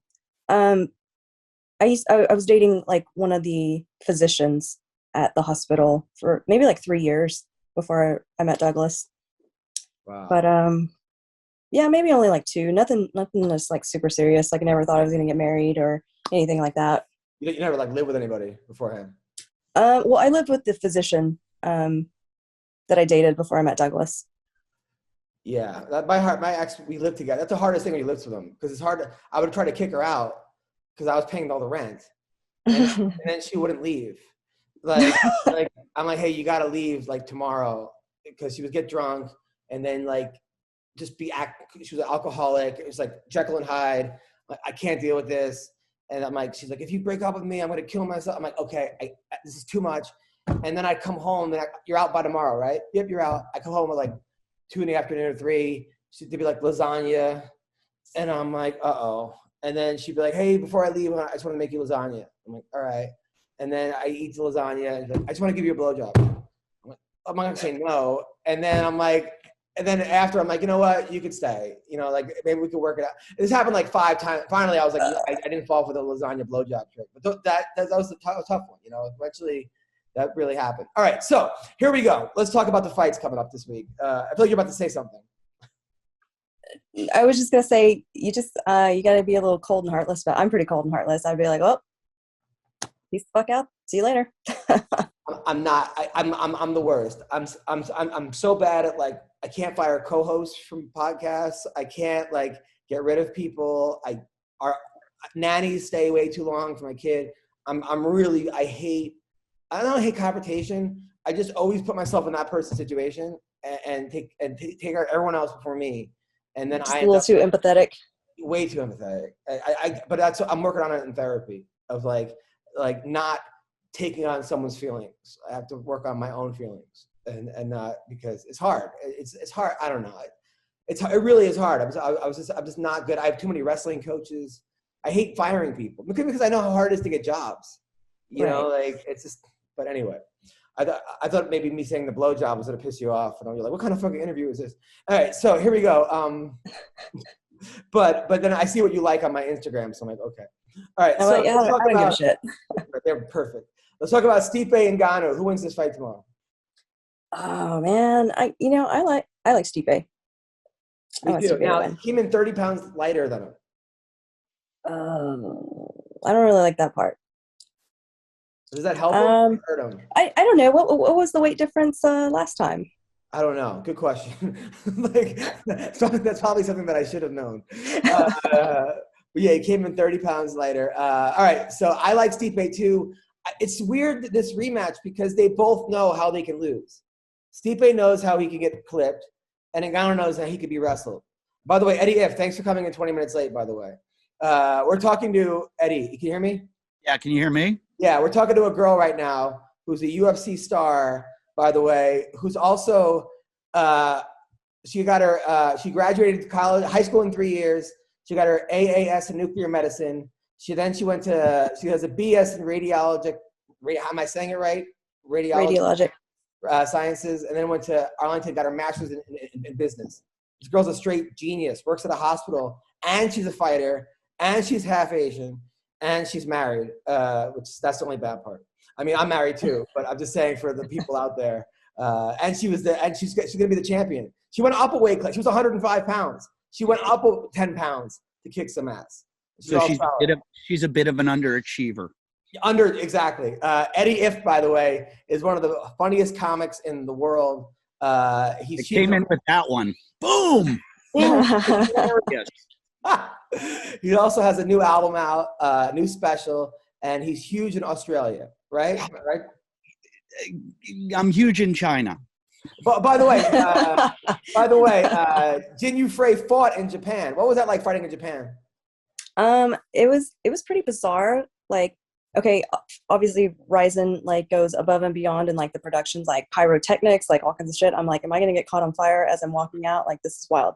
But it was also like the fans there are so like crazy. Like, I mean, I've never fought in Japan before. I don't know most of these people, and like there was just like crowds of people like wanting to give me gifts and wanting me to sign things, and then like fighting in the arena, there's like 14,000 people in there, and it's like dead silent. Like, it's so bizarre. I know the feeling, not the 14,000. I know the dead silence. I've experienced that many times. That's, it's crazy. I did comedy in China. I did a tour, and they kind of laugh or they'll giggle, right? But if they don't like it, they'll say nothing the whole show, and then at the end come up to you like, that was amazing, that was brilliant. Like, but you didn't make any expression. Like you did, but they loved it. They just don't show. I performed for a whole audience full of Japanese people at the New York Comedy Club in New York once, and after the show, they didn't understand a word. And after the show, a woman who was like in charge of them, who spoke the most English, came up to me and she was like, "Haro, I love you very much. You very funny. We saw cats today. You funnier than cats." So I put that on my posters where it's funnier than cats. That by Japanese tourists. That is. Can I ask a question? And it's probably going to come off as really offensive, but yeah, sure. That's what I do. You're very pretty, and I mean that in a nice way. Do you worry about messing up your face fighting? I'm like 35, so I mean, if my modeling career was going to take off, it probably would have already. Yeah. So, and I've already been cut open maybe like 1, 2, 3, 4, 5, like 5, 6 times on my face. So, yeah, I mean, it's a foregone conclusion now. I've already fucked it up. So. Yeah. Okay. I was just curious because, if you look at this right here, that's why I don't fight, is because Eddie, I see you date models. You date way out of your league. So that's because every time I've ever dated a girl, no matter, even if she's not pretty, all I think to myself is, how did I trick this one? Because you're funnier than cats. No. I mean, geez. There's one right there. One of the funniest gigs I did was me, you, and Theo Vaughn and Steve Hofstetter did a college. We did Penn State University, and the show was outside, and you were on a flagpole doing comedy, and there were crickets outside. And you go, this show's so bad, you could literally hear the crickets. like you could hear actual crickets. Do you remember at that show there was a wedding going on at the same time, and I started heckling the wedding from across? I was like, she shouldn't be wearing white. Oh, dude, your antics. I remember one time Steve Burns was on stage, and there was 5 people at Stand Up New York, and you came in, he was his roommates, and they hated each other. And you came in with a newspaper and started reading the newspaper while he was on stage. So he looked at the crowd, doesn't know it's you, and he goes, this is a great crowd. There's somebody reading a newspaper. like just to be a dick. And then one of the funniest things, we have a friend, Jay, who Eddie had a bumper sticker, and the guy lived in West Hollywood, which is a very gay area. And he bought a bumper sticker that said, honk if you support gay rights. And you put it on his car. No, he put it on my car. He actually on your car. So after I helped him move, he put it on my car, and I'm very sensitive to. I don't know how to fight, but I pretend like I do, and I have got a raging ego, and I really hate honkers. It's like a pet peeve, and when people honk at me, I will get out of the car, walk back to them. Like if they honk at a red light to go because I didn't go for 1 second. I will get out of my car, walk back to their car, and go, is that Bill? Bill? And they're like, huh? I'm like, are you Bill? Oh, I thought you were my friend Bill. I thought that's why you were honking at me. I'll make it go for 2 or 3 red lights. Well, like 14 start honking. And you're going to get pepper sprayed one day. I know it's probably going to happen. I was driving through West Hollywood with this bumper sticker on my car, and it's West Hollywood, so everybody was honking. Like it was like honk for gay marriage or something before it was passed. And everybody was honking at me, and I'm like, why is everybody honking at me? So I'm leaning out of my car window, and I'm like, fuck you, shut the fuck up. And I realized when I got home and saw it, I'm like, people must have thought I was like the most self-hating gay person. Oh. like I put this like pro-gay marriage sticker on. They're honking like, yeah, let's go, gay rights. And I'm like, no, fuck. The shit. Dude, one time I was like, it was like Labor Day, and there was like 10 gay people in cars, like trying to like look. And I passed everybody because I was late and I was being an asshole. I illegally passed everybody, and then just made like a far, and then hit a car like right away. I was like, fuck. So I get out of my car, and I'm just like, and now there's like 10 gay cars, and one by one they curse me out. Like I'm just sitting there like my head down, and someone's like, "Are you okay?" And I was like, "Yeah." He goes, "Well, you look like shit," and fucking snapped and walked away. It's like, they each had a fucking insult to me. And I'm just like, oh god. You gotta be. So wait, I have more questions. Well, at least you made sure you're okay first before he just shit all over you. You have this impressive resume, and I'm going to psychologically analyze you here. You are definitely not an overachiever. You've achieved so much. I mean, to me, that's tremendous. I haven't done shit, and all I do is tell jokes, and every once in a while somebody goes, "Yeah, we'll pay you for it." You have done all these things. Does it come from, like, my being a comedian probably comes from insecurity. Some people, it comes from like too much security. Where do you attribute that like incredible drive that you have to accomplish all these things? My childhood was like a dumpster fire, like an absolute fucking shit show. Mm-hmm. So I would probably say that that's where I got my drive and motivation to like work hard, because I didn't really have anything to fall back on. Like, I can't like call my mom and be like, "Hey mom, I fucked up. Can I have money for rent or groceries or whatever?" Like there was like zero safety nets, and just having such a shitty childhood, I'm like, that's not for me. Like I'm gonna bust my ass and like not be a statistic. This weekend's UFC 260 is a sure can't miss event. Every punch, kick, and knockout means so much more with a DraftKings lineup on the line. DraftKings, the official daily fantasy partner of the UFC, is giving you a shot at huge cash prizes. For this weekend's fight, DraftKings is offering all players a shot at millions of dollars in total prizes. Look, if you haven't tried it yet, Fantasy MMA is easy to play. Just pick 6 fighters, set underneath the salary cap, and pile up points for advances, takedowns, and more. There is no better way to put your MMA knowledge to the test than to compete for a shot at millions of dollars in total prizes. Plus, don't forget about basketball and hockey, where DraftKings has even more money up for grabs throughout the week. DraftKings is safe, secure, and reliable, so you can deposit and withdraw your funds at your convenience.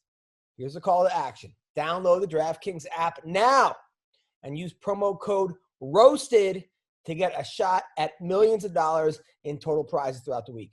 That's promo code ROASTED to get a shot at millions of dollars in total prizes. Only at DraftKings. Eligibility restrictions apply. See DraftKings.com for details. BetOnline is the fastest and easiest way to bet on all your sports action. I mean, football might be over, but the NBA, college basketball, and the NHL are in full swing. BetOnline even covers awards. I mean, how cool is that? TV shows and reality TV, which I love to watch. They got real-time updated odds and props on almost anything you can imagine. BetOnline has you covered for all the news, the scores, and odds. It's the best way to place your bets, and it's free to sign up. So head to the website and use your mobile device to sign up today and receive your 50% welcome bonus on your first deposit. BetOnline, your online sportsbook experts. So don't sit on the sidelines anymore, huh? Don't be that guy or girl. Get in on the action.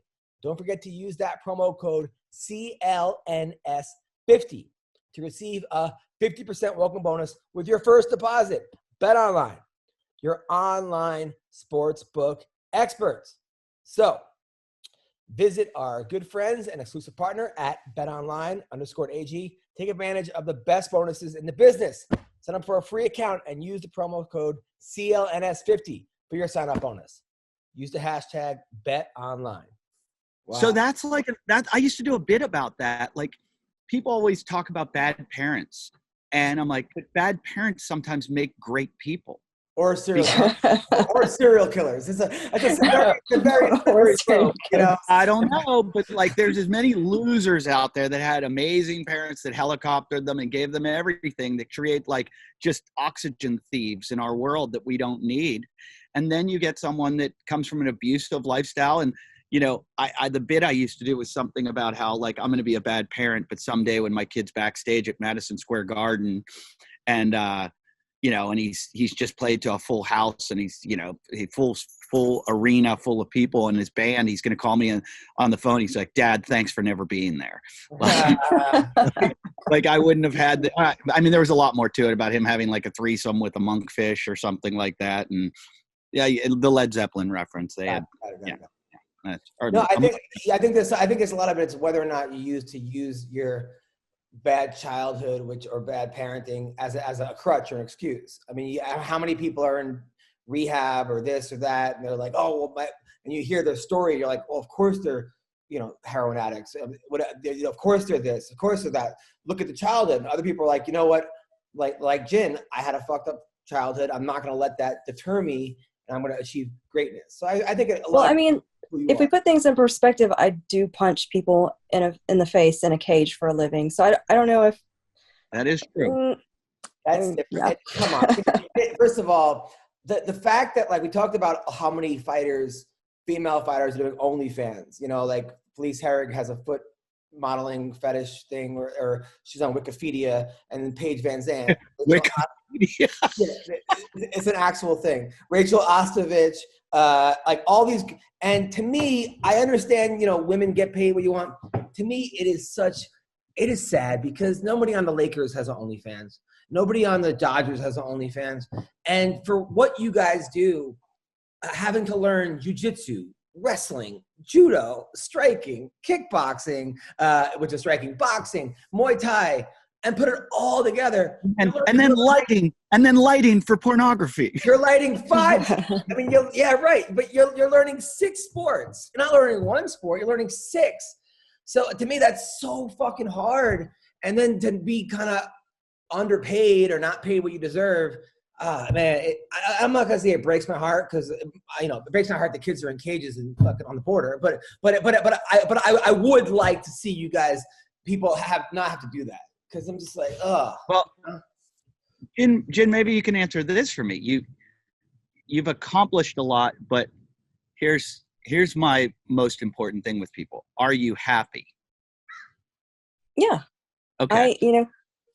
Yeah, I'm content with where I am in life, what I've done.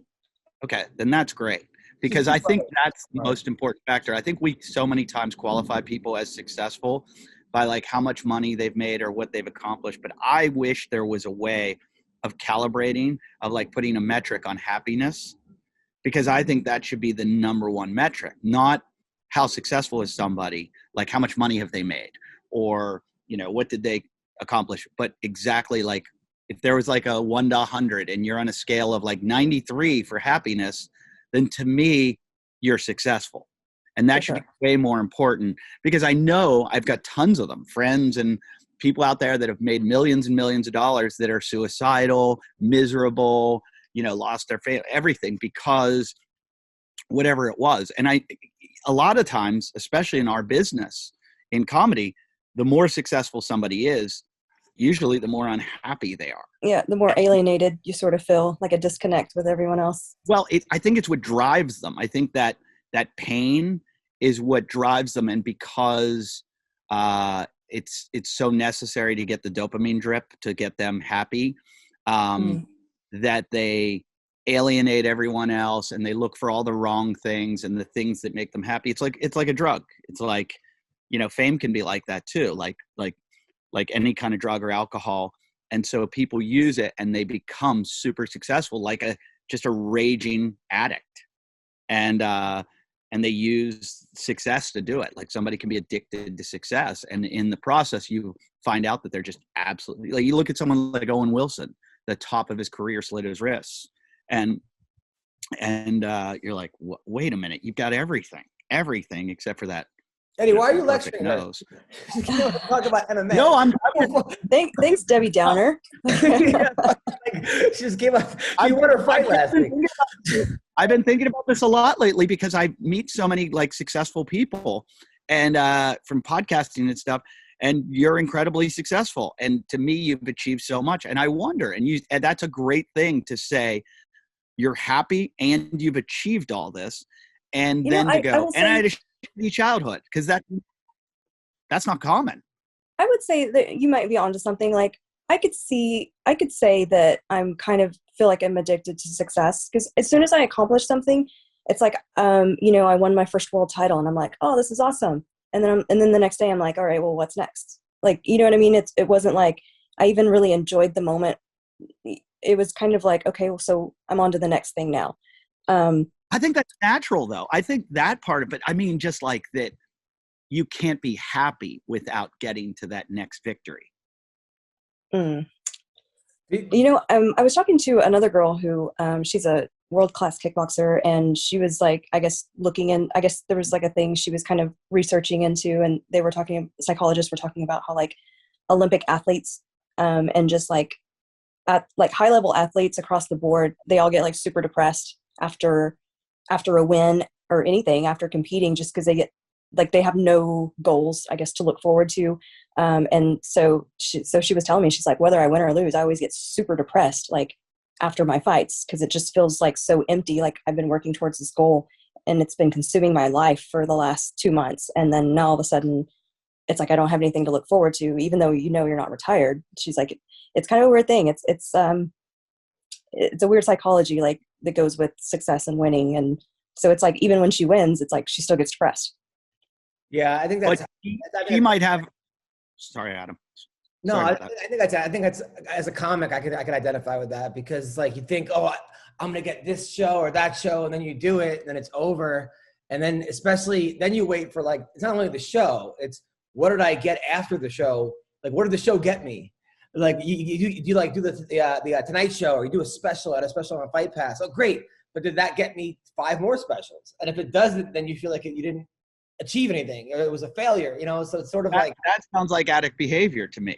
Yeah. And And what I think is the solution to all this is a balanced life, which it sounds like Jin has, which is you have your career, and all of a sudden you accomplish something and nothing else is happening for a while.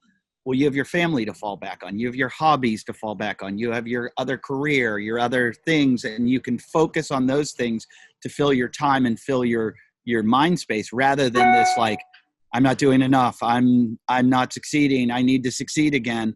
And I know some people that all they have is their complete obsession with that one thing. And I think that's why you got to have some balance. I mean, but the best people are usually, Yes, how many dogs do you have? I have Me? two. You have 2 dogs? Mm-hmm. Yeah, that's nice. And Eddie, you have 2 dogs too? 3, 3 dogs, and how many kids do you have? 2, I think. It's crazy. When I met last you checked. when I met Eddie, he was just having sex with tons of playmates. He was I can't talk about that. Okay, when I met Eddie, he was just such a nice guy.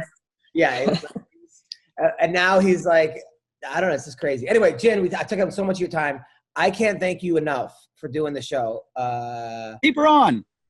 I don't know if she wants to get. I just keeps looking at the dog.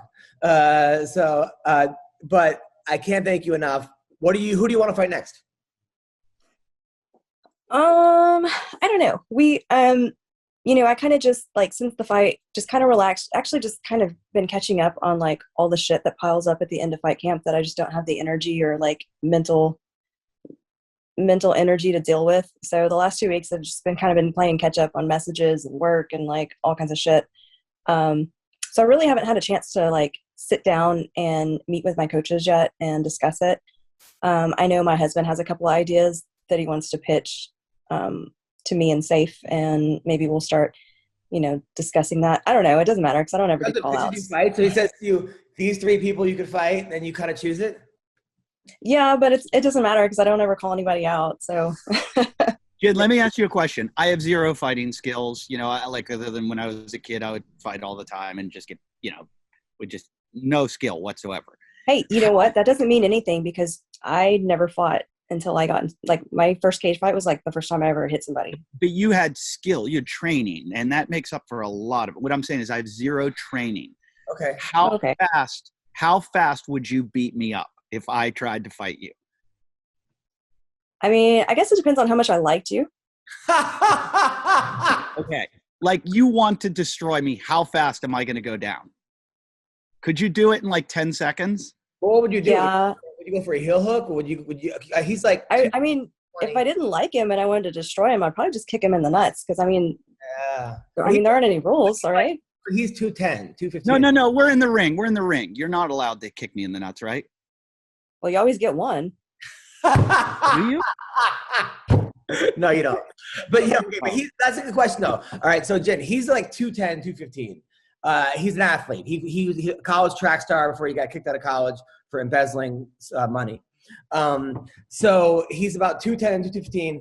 You would fight him, right? Because there was a guy, an MMA guy I know who talked about 70. Did you just say I weigh 215? All right, there was a guy. All right, what?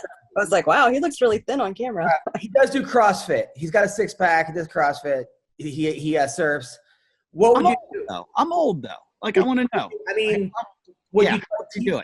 Would you leg kick him? What would you do? Yeah, I might leg kick him. Most people who aren't conditioned to take leg kicks, like it's a pretty jarring, horrible thing. Yeah, I would cry. I've kicked some drunk people, and just normal people because they were being like friends of my husband. They were just being like lame asses, and I leg kicked the shit out of some guy and like dropped him. And I mean, he was down for a minute. So so a leg kick would drop me, and then I wouldn't be able to get up. Let me get back to the story a little bit. All right, so guys were at a bar, all right, being drunk, and they're like, oh, I bet your wife couldn't kick me or something, like couldn't knock me down. Is that how it went? Yeah. So there's this like one guy, and he gets drunk, and he's like that guy, and he just like doesn't know when to stop. And I'm like, I've kicked him and dropped him. I'm like, I've put his teeth through his lip. Like one night he was like, I was talking to somebody and he grabbed my hand and like hit me in my face, like with my own hand. And I was like, hey, like quit your shit right now. And then he's just drunk, and so I'm talking again, I'm moving my hands, and he does it again. So then I just like rear back and I hit him, and like hit him in the mouth, and his teeth like went through his bottom lip. Like he like fell over in the bar. He like knocked over tables. It was like this big chaotic scene because they like grabbed a table as he was falling. There's like drinks flying everywhere. Like it was a huge scene. And then he gets up and there's blood everywhere, and I'm like, oh shit, I'm about to get kicked out. But the bouncer was just like laughing, and he was just like, whatever. It wasn't like, oh shit, aggravated assault. So it wasn't, you didn't worry upset you're gonna get sued or you broke your hand. It was getting kicked out of the bar was your biggest concern? Well, yeah, I guess so. Yeah, this is when the Texas comes out. This is when the this the Amarillo, Texas coming out. You from Amarillo? Yes. Oh, I've been there. There's a strip club. Nothing. There's a strip club there that I met a girl with a C-section. Long story, but I went to the Big Texan. Let's change the story. I went to the Big Texan and tried to eat 72-ounce steak. Now you recently switched. Not well. You recently switched camps, right? You switched camps. Yes. Yes, and now because before you were just with your husband in like a smaller camp. Yes. Now, when you went there, were girls trying to like, oh shit, she's the Invicta champion, she's the UFC champion, I want to test myself against you? Or were they kind of, trying to alpha you? No, everybody was like super cool at Fortis. Nobody was really trying that. Like if I ever go out to like other gyms, like for flow rolls or open mat, I feel like that happens a lot. Like, oh, she was the Invicta champion, or she's a UFC fighter. Like, let's see what she's got. But everybody at Fortis was super, super cool. How's the let me ask a question. I really am dying to. What would you say is your specialty in all your of the martial arts? Which one do you feel like you're best at? I started out striking, but I feel like I've worked really hard to become pretty well-rounded. I've really taken a liking to wrestling. I don't know. I feel like I'm pretty well-rounded. It's so funny because but it feels good to hit people in the face. I don't know. People that started wrestling and wrestling college just want to throw strikes. And then people that had no wrestling are like, I love wrestling. Like that, like it's just the opposite. It's like, I don't know if you guys heard. So I do come from a CrossFit background, and I do a show called the Wadcast Podcast all about CrossFit. And I have like the top CrossFitters on. And it's funny because it's Rogan and I used to argue about it. And he'd be like, my worst jiu-jitsu guy will beat up your best CrossFitter. And I was like, that's probably true. But CrossFit is a thing where the person that's the best at all of these different things wins, not the guy that'll win an event, but the guy that's average at all of them. So it's gymnastics, it's sprinting, it's Olympic weightlifting, it's powerlifting, it's all these different attributes in one.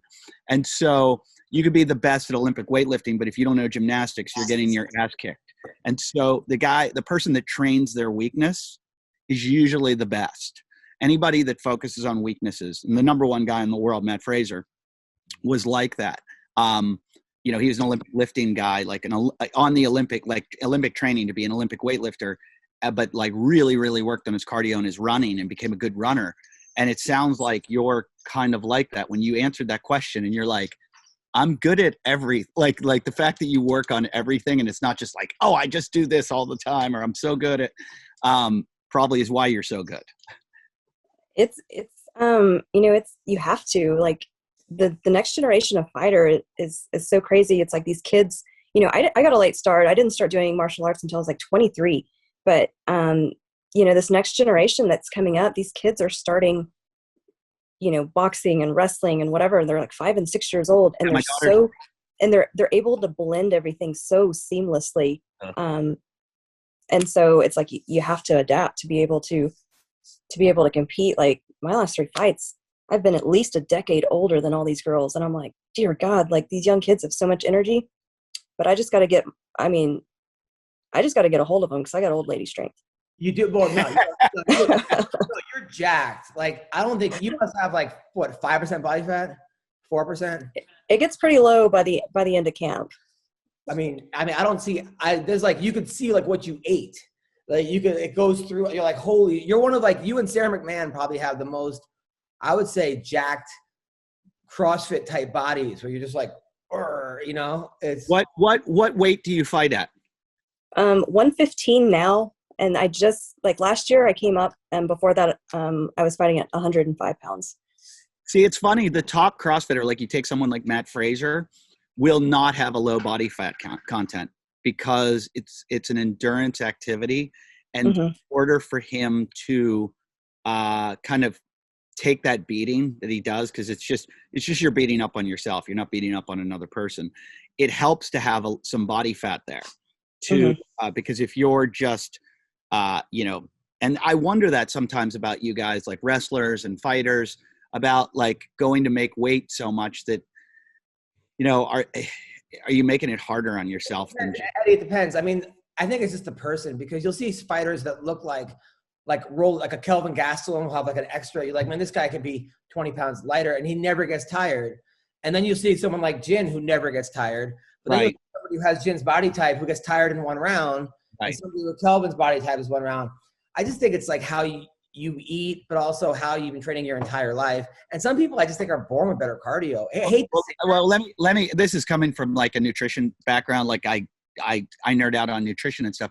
Do you, when you're dieting for this, are you cutting carbs a lot, or are you still taking in a lot of carbs? Because the bottom line is you're not going to be able to compete like at your best from all the best top nutritionists that I've talked to with like doing a fat adaptive diet. Like if you're just trying to go like keto and it's good for losing body fat, but for performance, it's tough. And I'm curious if you're able to do that because you have such low body fat. So now at 115, like I really don't even have to do much dieting. Like I'm so like, on fight night, they have us weigh before we go to the event center, and I'm only like 125 pounds. Like I really don't have to cut weight to make 115. Now, when I was cutting to 105, like that was a very, very significant cut. And we were cutting carbs quite a bit. Like I didn't cut it out completely because like you said, you can't perform like you need to without carbs. So I would save my carbs to right before my training sessions and like right after. And then, if I'm doing like light cardio work or I'm doing just drilling, then, I'm not doing any carbs at all. But for like the high intensity training sessions, it's like all the carbs that I get for that day, I would save for that training session. How did your husband adapt to you going to a bigger gym? I know he was your head coach. I think he's still your head coach, but did he have to take us kind of a back seat at all? Yeah, like he so when I went to Fortis, like really I didn't have the bodies that I needed with his gym, and like we were at Genesis and that was great, and then he and some of the owners kind of had a falling out, and so we left there and he kind of started his own program, and I just didn't have the bodies that I needed. And while I've been over at Fortis, that's given him time to really focus on like building his own program, but everybody over there is just so new that I just didn't have the level of competition that I needed to get ready for fights, to be fighting in the UFC. So mainly that's why I went over to Fortis. And Safe is like, he's a really great motivator. He knows how to he knows how to speak to you, to reach you. And he's great for strategy, and he's got a good overall like broad vision for the game. And then like a lot of times, during my rounds, I might be getting stuck somewhere. I'm getting caught with this a lot. So then I would like bring that home, and me and Douglas would hash that out. So it's like all the like small, minute technical work I'll do with Douglas. And then whenever I go to Fortis, it's putting everything together. That's great. That's amazing. A lot of times I know like with Matt Serra, he had an issue with like Aljamain went over to Vegas, and then he didn't want to be like the third guy in the corner. And a lot of times trainers are like, and I know as a coach, I coach middle school wrestling. When I'm yelling something, if I have the assistant coach yelling something else, I have to turn around and be like, hey, we got to have one coach because we're yelling different things. And it's just confusing the athlete, Yeah, we hashed that out like before fight night, and we had everything worked out. It worked, really smooth. And actually it worked better for me because, sometimes it's hard taking direction from my husband. Sometimes I just want to be like, shut the fuck up. You know what I mean? Like it's hard to not take some things personal. And like, especially like towards the end of camp where I'm getting worn out, I'm tired, I'm a little edgy, I'm a little irritated, I'm a little stressed out. And so when he's like just yelling, instruction at me, I'm like, shut the fuck up. Can't you see I'm fucking trying to do it? You know what I mean? And so it actually kind of helped to have Safe there. Cause obviously, I don't have any kind of like personal, intimate connection with Safe, so he can yell at me without me getting offended. You know what I mean? And so, like, whereas when Safe's telling me, it's like, okay, I can listen to this, I can take this instruction. When my husband's yelling at me, I'm just getting defensive. I always wonder that. Oh my God. Last week, Eddie, like the husband and wife fought on the same card, and the husband got knocked out right away. And then he had to go corner the wife, and then she got fucked up. Like, and it was just like, oh my God. And I'm like, that's a rough night. I was like, I guess if you both lose, it's kind of better than one. I think both losing is better than one of them losing. Yeah. One of them winning. Right? Because, you know, they actually train at Fortis, and you know, they're pretty mentally strong. I think they're going to be okay. You know, they've also had nights where they both fought and won, so I'm sure that's like, you know, that's awesome too. And to be able to like share that with your significant other is great. You know, last weekend was super unfortunate for them. They'll be all right. I like Cheyenne a lot. I had her on the show. She come to my comedy show.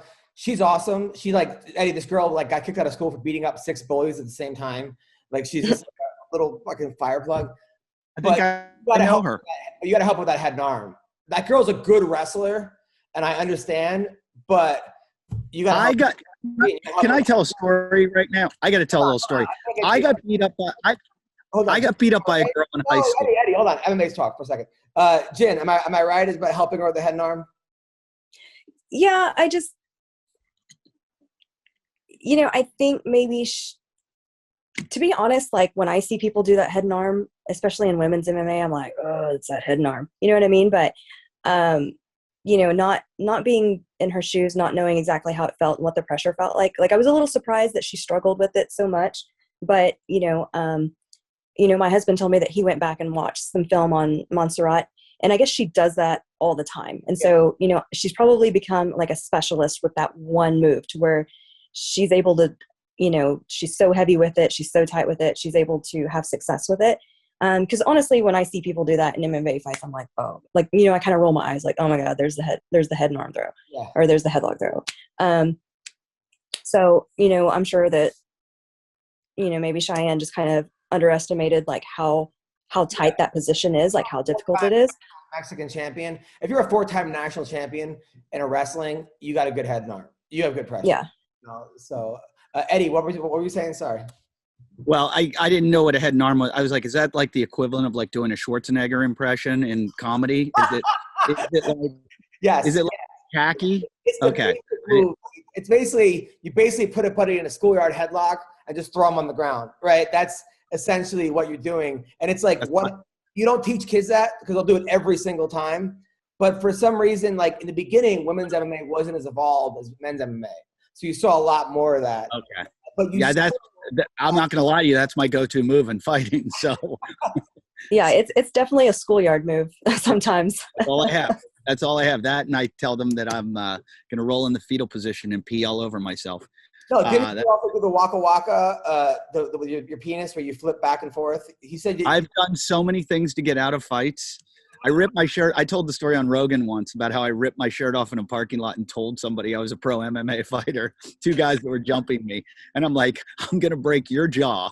And I go, I said to the one guy, I'm going to knock you out one fucking punch. And then you, and I point at the other guy, I go, you're losing all your teeth tonight. And they then tried to call the police and said I was on cocaine. And take your penis and flap it back and forth because nobody wants to fight a guy like that. Yeah, nobody fights a naked man. I've gotten naked. So anyways, what I was saying was I got beat up in high school once by a girl named I got beat up by Howard Stern's wife, who is a friend of mine now. That's another story. That was 5th grade. But I got beat up by this girl named Patty Dudas, because in gym class I beat up her brother. And she was like the biggest burnout in our school. And her brother was just like a total douche. And I beat him up in gym class. And then everybody's like, Patty Dudas is looking for you. And I was like, yes, so what? And she was like one of those girls that came to school like twice a week. You know, she was smoking menthols, dating a Vietnam vet, had a Trans Am. She comes down the hall and the whole and she's just looking for me. And I was like, what are you going to do? And she walked right up to me and just punched me right in the face. Oh, God. And I couldn't fight back because it was a girl. So I just let her beat me up in front of the whole school. She must have hit me 50 times in the face. And I just, am I still, can you see me? You're good. Jim, do you ever get that? Because I get girls sometimes tell me guys come to train who are kind of like 150 and under, so they're all already kind of angry and shorter. And then they put them with the girls, and they get a girl like you who then submits them in jiu-jitsu, and a lot of them get really angry and then try to like overstrength you, do muscle moves, which could lead to injuries. It happened with Heather Jo Clark, where she was beating up a guy and he just fucking cracked her and like concussed her because he was mad he was losing. Has that ever happened with you?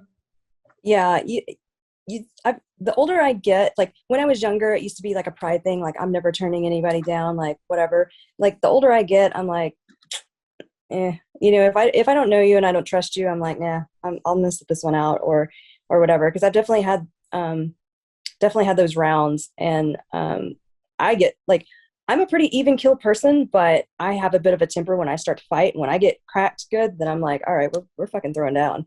So, when you're training, are you training at like a certain percentage? Like when you're fighting like 85, 90%, like trying to hold back a little because you don't want to go all out? Like when for sure.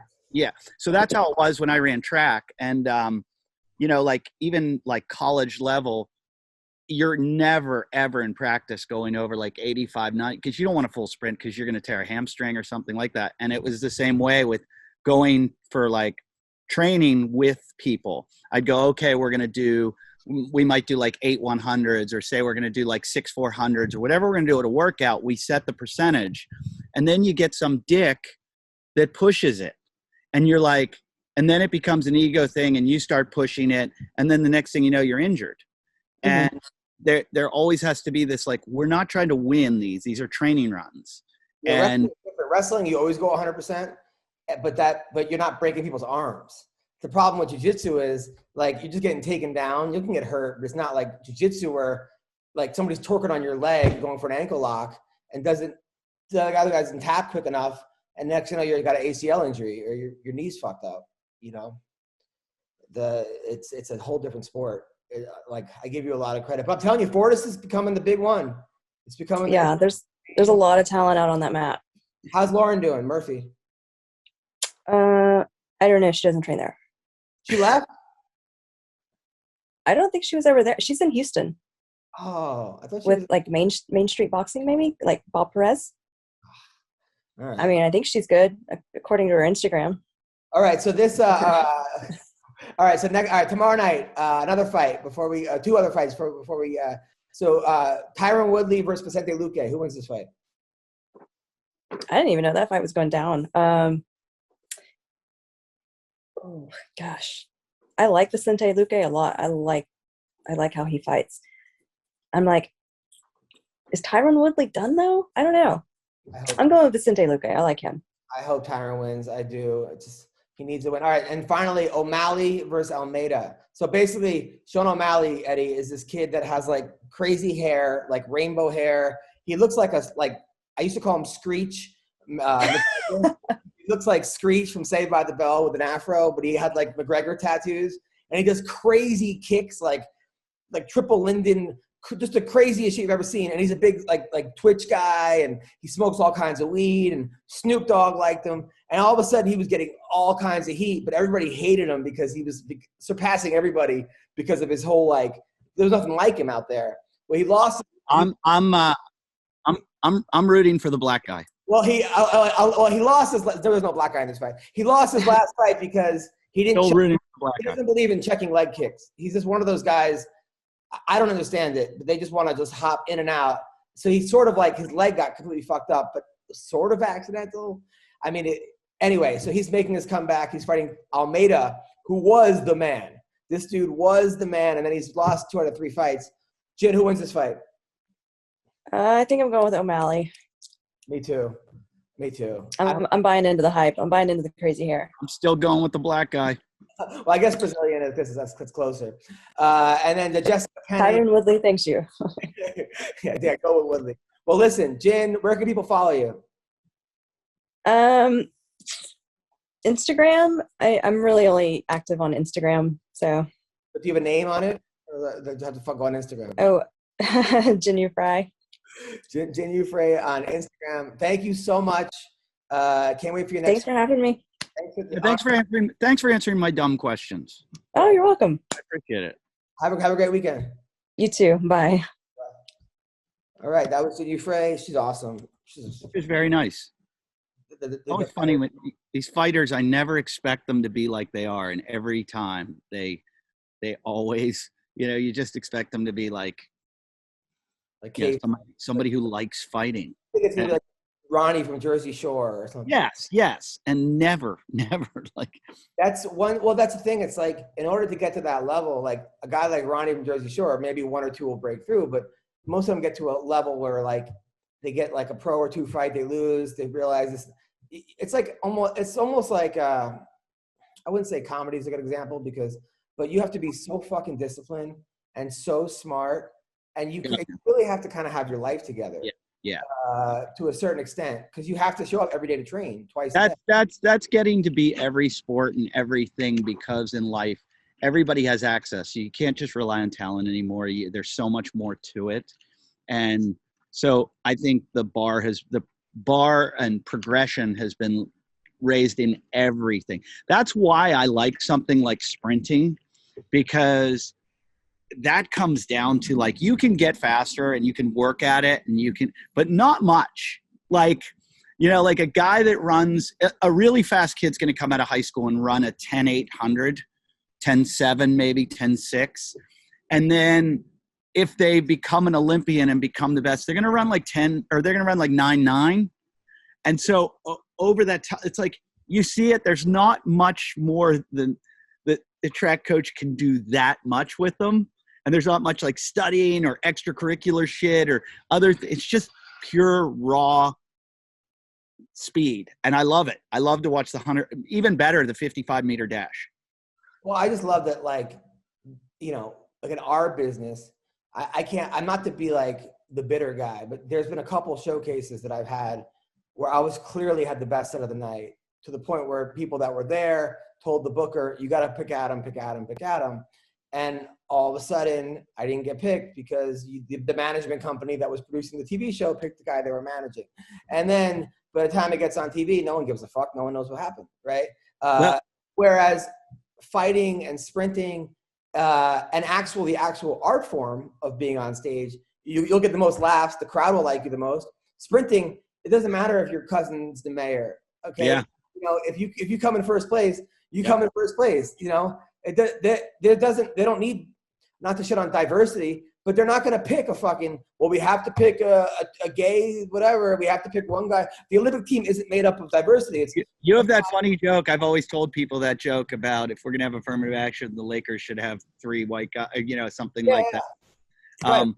I always love that joke, and I use it to make a point to people when they talk about diversity or this or that. Diversity to me is, and this is coming from a white man, so people can go, oh, easy for you to say. I believe it's opportunism, like people when it comes to identity politics. People that are shitty are trying to get a leg up by using it, because when I started comedy, the best comedians, when I was a kid and I loved comedy, it was Lily Tomlin, Joan Rivers, Cheech and Chong, Richard Pryor, Bill Cosby, Eddie Murphy, you had Steve Martin. Of those, my favorite, only one was a white man, and it was never an issue what their race or sex or gender was. It was always, they're funny. And it never came into the equation of like, oh yeah, he's a black guy and he tells black jokes, or he's an Asian woman, she tells it from the Asian woman perspective. It was like, if you're funny, you're funny. And I never cared. And so what I truly believe is that people that suck use this shit to get stuff. And so they're using it in an opportunistic fashion. And at the end of the day, when I hear white guys bitch and they're like, oh, I can't get jobs because I'm a white male. I'm like, really? Is it hurting Bill Burr? Is it hurting Jim Gaffigan? Is it hurting Daniel Tosh? And the crowd doesn't care. And shut up and work harder. Yeah. Work harder. I mean, like, my whole thing is everyone's like, man, how do you tell so many jokes? I'm like, because I figured out that whoever gets the most laughs is usually the funniest on stage. Yeah, and you know what? Hollywood playing that game of gender and identity politics, they play the game a lot. So much so that I've just backed off and gone, I'm not going to work in your system anymore because you don't want me in it. So, and I believe that's where even the biggest names are going. And there's a few people that'll play their game in Hollywood and this and that, a smaller group than used to. But for the most part, everyone just leaves and goes and does their own thing. And everyone, it's like, I'm right now working with a production company on a show, and there's talk of like, well, do we do this show with the network, or do we do it on YouTube and get better viewers, make more money eventually like that, and we don't have to play their game that they're always going, well, you need to do this and you need to do that. And it's like, so they're just dumbing it all down. And when I mean dumbing it down, it's like, if you're not using the best people, you're making a shittier product. So I've hired a lot of people for my comedy shows or my podcasts. I've never once considered their race or sex. I just go, hey, get me the funniest person. And they tend to be all different races, all different sexes, all different, but I've had people say to me, I did a show one night that was my friends that surf for a surfing charity, my friends that I surf with, to raise money for a surfing charity at the Comedy Store, sold out show. I can't tell you how many calls. Why are there no women on your show?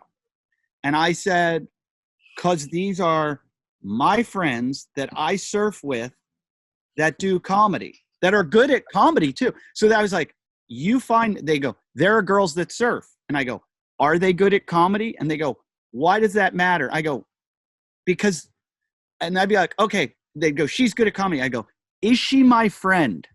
And they'd be like, are you friends? I'm like, yeah, I know her. Why don't you put her? I go, does she surf with us? This is my crew of friends that we decided to raise money for a charity, and you're trying to break that down.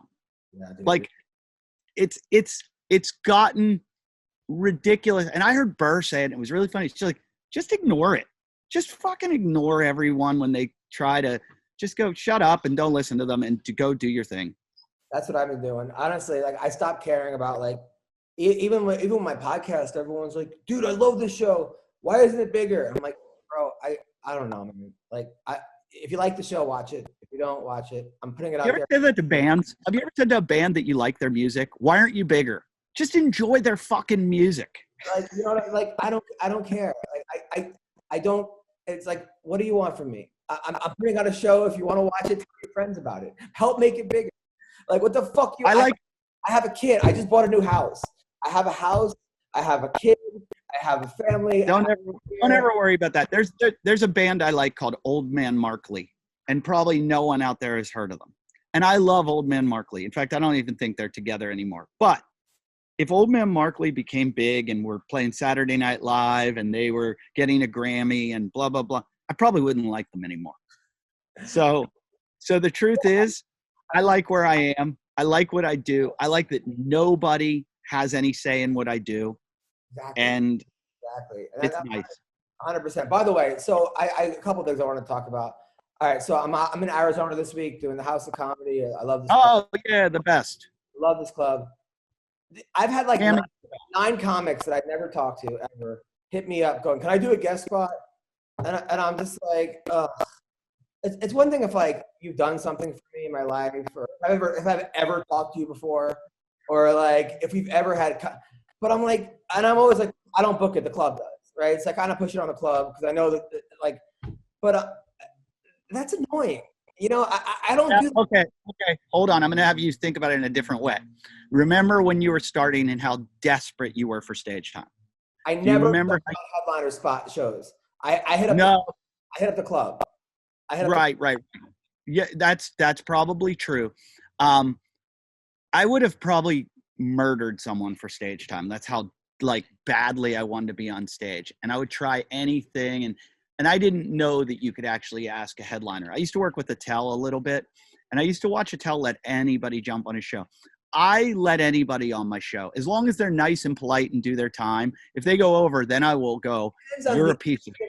The person, they could be fucking loud. They could be They can just do crowd work for 5 minutes. But what I do, here's how I handle. A lot of times they leave before I go on. They go, thanks, man, and don't even stay for me, which is fine. But it's like, bro, like. Here's how I feel about that. They're not going to end up being my opener with that kind of mentality. However, I just did them a favor. It's a nice thing that I can do for them. I'm not going to let them ruin my show. Like they're not doing a 35 minutes or 45 minutes. And if they do, and I had it done in Oregon. And do you know Johnny Mitchell? Yeah. Johnny Mitchell was featuring for me. I like that guy. And this guy asked to do a guest spot. He asked the club. He didn't ask me. And the club then asked me. And I said, yeah, let him. Go ahead. And he was told to do 5 minutes. And he ended up doing 20 minutes. And I didn't say anything to him, but I was backstage and I was mad. And I was talking about like how this was rude.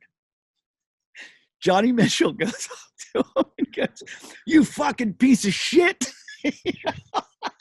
He's like, who the fuck do you think you are? And it's like he's my henchman then. And he goes and yells at this guy. And then he tells me afterwards, I'm like, don't yell at the guy. And he's like, I'm like, I'll just never let the guy ever work with me again. He burned a bridge. I understand. It's just a little bit like Camilla Cleese is a friend of mine. So she asked to go on. I'm like I know Camilla. But then like 4 other comics hit me up, you know, and then it's like, I'm not getting 35 minutes of fucking guest bets out. It's just like the crowd's going to be tired. You know what I'm saying? It's like, I get it. I understand. It's just sometimes it's like, and there are people that I know that they, I don't know. As long as they don't expire the show for me, what I mean is like I do the dime bar. I give people 20 spots a week. I give out 20 comic spots a week. I book a new show in Orange County. I give out spots. I book my Zoom show. I give out spots. But it's different when you're headlining and people are paying money to see you. I know, but here's my thing. If it doesn't infringe on, I want to go on stage at the latest 45 minutes into the show. At the very, very latest. My time too. They're gonna go. The first show has to end by this. The 5 minutes they're gonna take from me. I said I'm gonna do 5 minutes less for a guy that doesn't. I'm never gonna talk. No, I won't. No, what I'm saying is I won't do any less. I'll say, you know, the opener, the fee. You can dwindle all that time. I'm still gonna do my time, and I want to go on stage at this time. If you want to put 100 people on before me, and they're each doing 20 seconds each, that's fine. I get it. But I understand. I'm going on at this time, and I'm doing this much time. That's all I say. And anyone can go on my show. I don't care. I hear you. So like, I did Godfrey's Live last night, and I was. Have you ever done Godfrey's Live? No, I'm always on in the comments going boo, boo, and then he goes. He makes all of them because his fans like love him. They all attack me. Oh my god, dude! We were talking about like bad dates and like and just crazy women. Like, and I talked about this one girl I took home from a comedy club. I met her. She had like tatted up, blonde girl, pretty. And we're hooking up and she goes, hey, you could punch me. Oh. And I was like, yeah, I'm not going to do that. She's like, no, I like it when guys punch me and give me black eyes during sex. So I was like, well, I'll give you a noogie, you know, but I'm not going to punch you in the face, you know. I did it. He's like, Mayhem, who's now in jail, my old podcast host, who's in jail now. He had a girl. He would get girls like. Remember when I was egging him on in my podcast, tell him to come to my house? Oh yeah. Well, his Mayhem had a girl that wanted him to like drown her during sex. So he would have sex with her over the bathtub, and then like put her head in the water. And then he said one time she like almost he had to like give her mouth to mouth, like he had to like regurgitate her. Because like I just think the internet, it's too much. Like, I mean, did you ever have girls like that wanted you to punch? No, I had a buddy say that to me. He's like, look, you know, I understand the Me Too movement and women being sexually harassed and assaulted, and that's wrong. He goes, but you got to understand there's girls out there. He goes, like, when I have sex with a girl and they leave my place, it looks like they went 12 rounds with Tyson. He goes, these girls ask for it, and that's what they're into. And so, like, you know, like, there's a whole spectrum of shit out there. There's people that are into weird. We've all gone to those dark corners of the internet. We've seen people breaking bottles in their assholes. We've seen the shit that is just. I know a guy that went to a party where girls were getting stapled on their head. Yeah. It's so weird. And I hooked up with a bondage model once, and she was showing me videos of her, and I'm like, what the fuck? And then I had a girl one time I was having sex with, and in the middle of it, she smacked me in the face. Like, just, she kept going, fuck me harder. And I'm like, I'm fucking you as hard as I can. And all of a sudden, I'm on bottom, because that's what I am. I'm a power bottom. She just cranks me across the face, and thinking it's going to, like, make it hot. And I go like this. I go, okay, you have to leave. I go, you're done. You're out.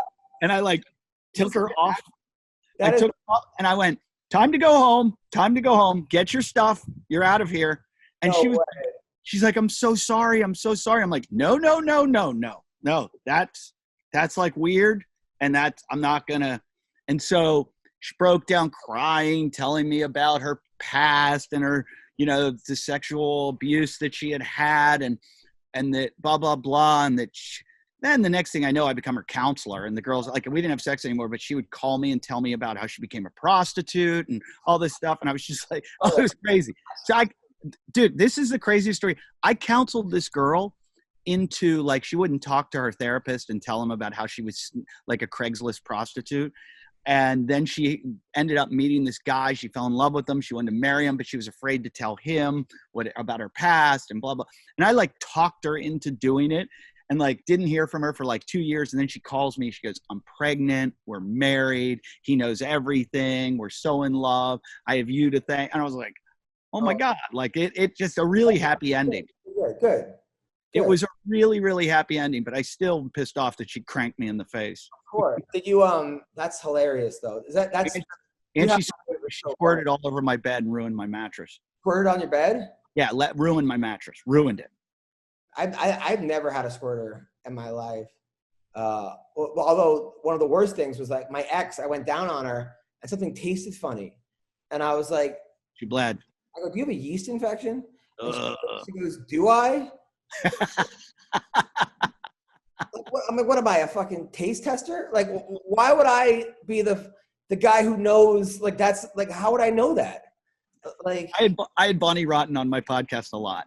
And I love Bonnie to death. She's one of the funniest, nicest people in the world. And Bonnie said to me, I said, so what is that squirting? Because I said, what's the worst thing you've ever done, sexually? And she goes, I squirted on the Bible once. I was like, okay. I was like, that squirting thing. I think it was, who's the comic that asked her? It's like this. On the Bible? This comic said to her, what is that squirting thing that you do? And he's like, how do you do that? She's like, I just pee on guys. Oh. And she's like, everybody thinks it's like we're squirting. She goes, I'm just peeing on them. Mayhem told me another story about a girl who I know, who I But can't. you talk to him? In jail. He calls me from jail. I have to pay for it. It's fine. Like, he called into the podcast from jail. But yeah. Don't mention my name, because do you remember when I had my, like, 24-hour long podcast and you were on it? I remember the Mayhem part. I don't think I was on that part. He was on the loose. Like, they were trying to track him down. He had just beaten up his girlfriend or something. War Machine or Mayhem? Oh, War Machine is who I'm talking about. War Machine's in jail for life. Yeah, he's the one I was taunting. Oh, because the police were trying to track him down, and I kept saying, come here, I dare you. We will all fight you if you want to fight or whatever you want to do. And then I was like, we're just going to call the police as soon as he that would not he went to a porn party one time. He was a porn star and he wasn't getting booked. So he beat up the entire agency, his porn agency. Like, that's not the way to get booked, And like, and I know the girl that had to calm him down. She was like the War Machine whisperer. She had to, like, fucking. Was that Chris? Was that the girl he beat up? No, Chrissy. No, that was a different girl. I the girl that was the War Machine. Nikki Hunter was the one that calmed him down. I watched videos later after that happened, and his girlfriend, what's her name, Chrissy Mack? Yeah. She was, like, saying in videos, he's gonna kill me someday. That's what's gonna happen. Like, don't feel bad for me. Yeah, that was. Talk about toxic. He was. I don't know, man. What did he do? We had a dude like that in our high school. Not fighting, not that maniacal. He's in prison now, but I had a couple guys in high school that were just like And I went to like a fairly wealthy high school, but there were some like bad neighborhoods around us. So like we all got grouped together. It was kind of eclectic. But this one kid, I kind of liked him. I don't want to say his name. He's in jail now. But he and I had to go. I got kicked out. Like I went to high school, but I had to go to high school after high school. Like I went to night school with like adults trying to get their GED because I got kicked out of so many classes. So he went with me. And the very first day he picked me up in his truck. I was showing him how to get there because we had to go to another school district. And I'm like, you go straight, then you make a right here. Instead of going straight and making a right, he just went through the backyards of all these houses, just drove right through. And then we would have a break during class because we had to go to school for like 3 hours at night. And at like an hour and a half, we'd get a break and we'd go down to the convenience store, the gas station. And he would drive us down. It was just down the road. And we'd drive down, get some candy and a drink and go back. Well, he would just go in and steal everything in the store. And the like Middle Eastern guys that worked at the convenience store were like, hello, my friend, oh, I saw you, put that down. And he would go, fuck you, shut the fuck up. And he's like, I'll kill you. And I was like, I'm going to pay for mine. I will pay for his. And he's like, you're not paying for mine. And I'm like, here, take the extra, and it was like my high school money. I'm like, here you go. So he and a bunch of two of his buddies went, like some guy from the private school had sex with his girlfriend. They drove over, like went in the cafeteria of the private school and just like beat everybody up. And then they drove out of like, it's one of those prestigious private schools. It's called Shady Side Academy. It's this like long lawn with like a long driveway. The one guy sat on the back of the truck to block the license plate. And they drove out just like, we just beat you all up, and drove out. And another friend of mine went over to that private school one day and just did donuts in the lawn, just in the middle of the day during school, and just turfed their entire lawn. Then drove back to his house where he was having a keg party, and the cops show up and there's dirt and grass all over his truck. And the cops were like, and he's like, come in, we need a warrant. They're like, we don't need a warrant. There's grass and mud all over your car. Everyone saw you. We have probable cause. But that guy who beat the kids up in the cafeteria, he drove through, I'll tell you after the show his name and just Google him and read all the stories. He drove through, like, there's a place called Trillium Trail where I lived, and it's beautiful. The Hineses live there, the Heinz ketchup. Yeah. And John Kerry and Teresa Heinz live there, and they have this like area that it's probably like 3 miles through, and all this trillium, which is this beautiful flower that grows, and there's tons of deer there and everything. He drove through there with a gun, just shooting turkeys, just shooting live turkeys. Come here, bud. And he shot all these live turkeys. But I could picture you like egging him on for some reason. When I was younger, I did. As like once I went off to college, I cut ties because it was like, it wasn't funny anymore. It was scary to be around. And he ended up getting involved in heroin and getting chased over this bridge and throwing heroin off the bridge into the river, but it landed on the side of the river. But then he hit somebody in a hit and run and killed them. And that he got out of jail after the hit and run. And then it was the heroin thing. And I'm pretty sure he's in for a long time, but I don't even like to say his name because I said one guy's name on Rogan and everyone in my high school was like, are you a maniac? I told the story about the guy that had the horse fucking farm in Washington. He went to my high school. Wow. That famous story about the horse, the arrest and everything. That guy was 1 grade older than me in high school. Wow. And I would never talk about him, but he died a month ago. So I have no problem talking about Doug Spink. I was so scared after I talked about him on Rogan because my friends are like, he's an evil genius. Like he was an internet millionaire back in the 90s. He had like some tech thing. He made VPNs, virtual proxy networks. And then he lost all his money. Then he got caught bringing $50 million worth of cocaine over the border from Canada to the United States through this trail that's like really hard. And the FBI found him on there. And he's like an outdoorsman. So he's like really good at this shit. Then we don't hear about him for years. Everybody's like, oh, they're going to kill him in prison because he turned state's evidence. Then the next thing you know, he's on the cover of USA Today for owning a horse fucking farm where a bestiality farm where people are flying in from all over the world to fuck animals. And they're finding they found mice with Vaseline on them with their tails cut off and strings around them. Oh, it was if you read about it, it's crazy. So I talk about them on Rogan. Everybody thinks I'm lying on Rogan. And I'm like, Google it, fuck. I'm writing in the YouTube comments on Rogan's page. Google it, fuckface. All you have to do is look at where I went to high school, where he went to high school. You'll see it's true. I lie about that too. I know, but people think I lie a lot. I think it's because I give a lot of details. Anyway, so the guy, I said, my friends are like, you're an idiot. Why would you talk about him? He'll come get you. He said, gone after his mom with a gun. Blah, blah, blah. Yeah. Long story short, that day, I see this really weird Twitter follow. Oh, and so I click it to see what it is. And sure enough, it's him. Oh. And I'm like, oh, fuck, he's following me now on Twitter. And I was just like, why did I? It's funny. I went to when Tiger King came out, a buddy of mine who's a big Hollywood producer who produces documentaries was like, hey, do you have any good ideas? And I was like, yeah, I got this one. And I pitched him the whole idea about him. The horse fucking guy? And I go, it's it'll be like Tiger King. It's just such a weird fucking story. I mean, because there's so much to it. He was a base jumper, one of the best base jumpers in the world. And he was an original base jumper. He wasn't one of the best, but he was one of the guys that started this shit. Anyway, long story short, I pitched the whole thing to my buddy, and he just comes back with, he goes, I don't want to live that life.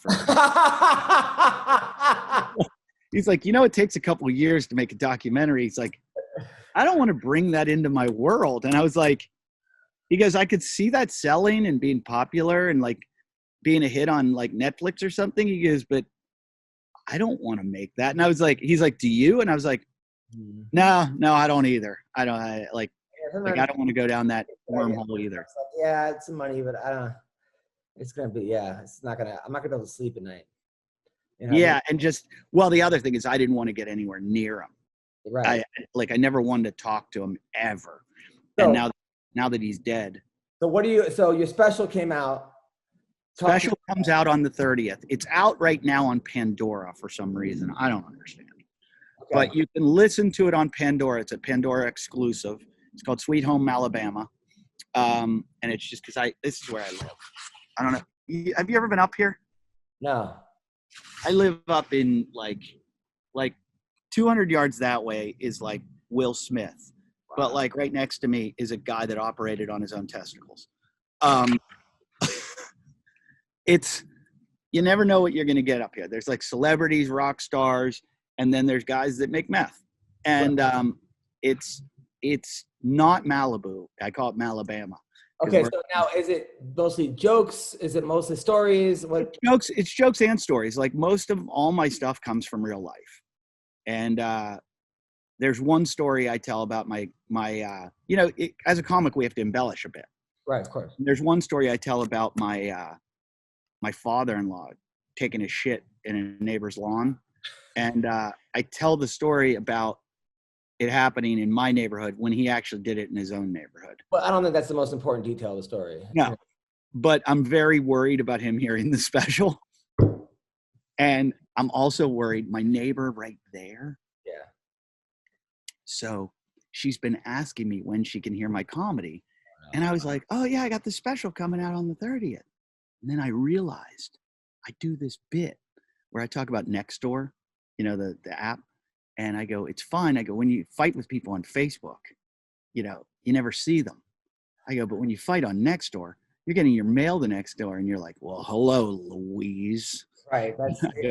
I go, apparently somebody didn't like me keeping my lights on till 11 o'clock. That's fine. Well, guess what? Nobody in the neighborhood likes your above ground pool. That's hilarious. Right there. I don't know what to do now. She's been counting the days till the special comes out. Is it going to be on Amazon Prime or is it Amazon, YouTube? Where I really want it to succeed is YouTube. I've had zero presence on YouTube in the past, and I'm trying to. That's where I want to be and I want to go. So What's your page? You can send me the link. I'll post it. It'll be on EddieIfft.com. like it'll link right to, if you click it, it'll be like, if you open eddieifft.com, it's going to be my special and it'll link right to YouTube. It's EDDIEIFFT. And are you going to do a lot of this stuff that you did on the special, or you do all new stuff? How do you do that? So I already have a new hour, a brand new hour, but that is because I shot my special in 2019 of November. Oh, wow. Before the pandemic. And then I was performing in Australia all while the pandemic was happening. I had a month in Australia to really hone my hour, and it was all the new stuff. And so now I'm going to clubs and I'm doing it. And I'm like, holy shit, I got a new fucking hour. And I'm probably going to shoot a special. Good. A lot of people also are like, a lot of comics are doing the same version of the same pandemic jokes. And I think a lot of people just want to hear stuff that's not about the pandemic. And mine's not. I mean, I might have had like 2 pandemic jokes. I have a lot of vaccine jokes because I have a lot of experience with vaccines. Did you get your shots? Yeah, I got both of them. Yeah. I got 1 Moderna and 1 Pfizer. No, you didn't. You're fucking crazy. I actually got my shot and then realized I think I lost my paper saying I got my shot. I think they keep a record. I almost got arrested getting my shot. Why? Because it said wrestling coaches can get shots. But I work for a charter school. It's an after-school program. Or it said coaches can. So I go down there, and they're like, hey, what proof do you have you work at the school? I'm like, I don't, but I have pictures of me with little boys, I'm like, look, they're wearing wrestling uniforms. Like, here's me telling the kids go pound each other. And the fucking lady goes, go over there. And then she's like, you need to find a check. So now I got to fucking know my code to my app, and I got to find like a thing that says like $18 to $22. So then the checks all say Revere Wrestling, where the cool kids hang after school, right? So I show it to this woman, and she's like, yeah, we're the cool kids. And I'm like, are you saying my kids aren't cool? Like, so then she's like, exit. And then she gets fucking 9 security guards. And I was like, go arrest me. I'll die for this shot. I'm making a whole fucking speech. I'm like, call the news. Go ahead. Like, call fucking, I'm like, I'll get the shot in jail. Like, I'm just fucking, and then finally the lady gave me a shot. It was a whole. Think of the power you wield as someone that gives the shots, where they're like, you get a shot? No, you don't. Yes, you get to live. You don't. Insane. And as if she fucking created the vaccine. It's just some fucking lady that like. Mine was really shady, but mine, I don't want to really talk about it, how I got it, but it was like literally in the back of a parking lot, like I pulled in and like the window went down. I don't know if they could have injected me with cyanide for all I know. Like, now people are selling fake certificates saying you got the shot. No, I got the shot. I know what happened was I was in one of those situations where a place had too many. Yeah. Because people were turning it down. And when they open up the bottle, they have extras and they put a list. And if people want to come get it, they can. And I just happened to be one of those. I said, I'll do it. And they were like, okay, can you be here in a half hour? And I was like, I'll be there. Good. So look, I've heard rumors that in the next month, everyone will be able to get one. Yeah. So let's just hope no one dies in the next month. Well, Eddie, thank you for coming on the podcast. Hey, thank you. You're awesome. Fun. Sorry I talk too much. No, dude, you're hilarious. I'm sure that everyone's going to love you. Thank you, and I will talk to you soon, brother. Thanks, dude. Good seeing you. Great seeing you.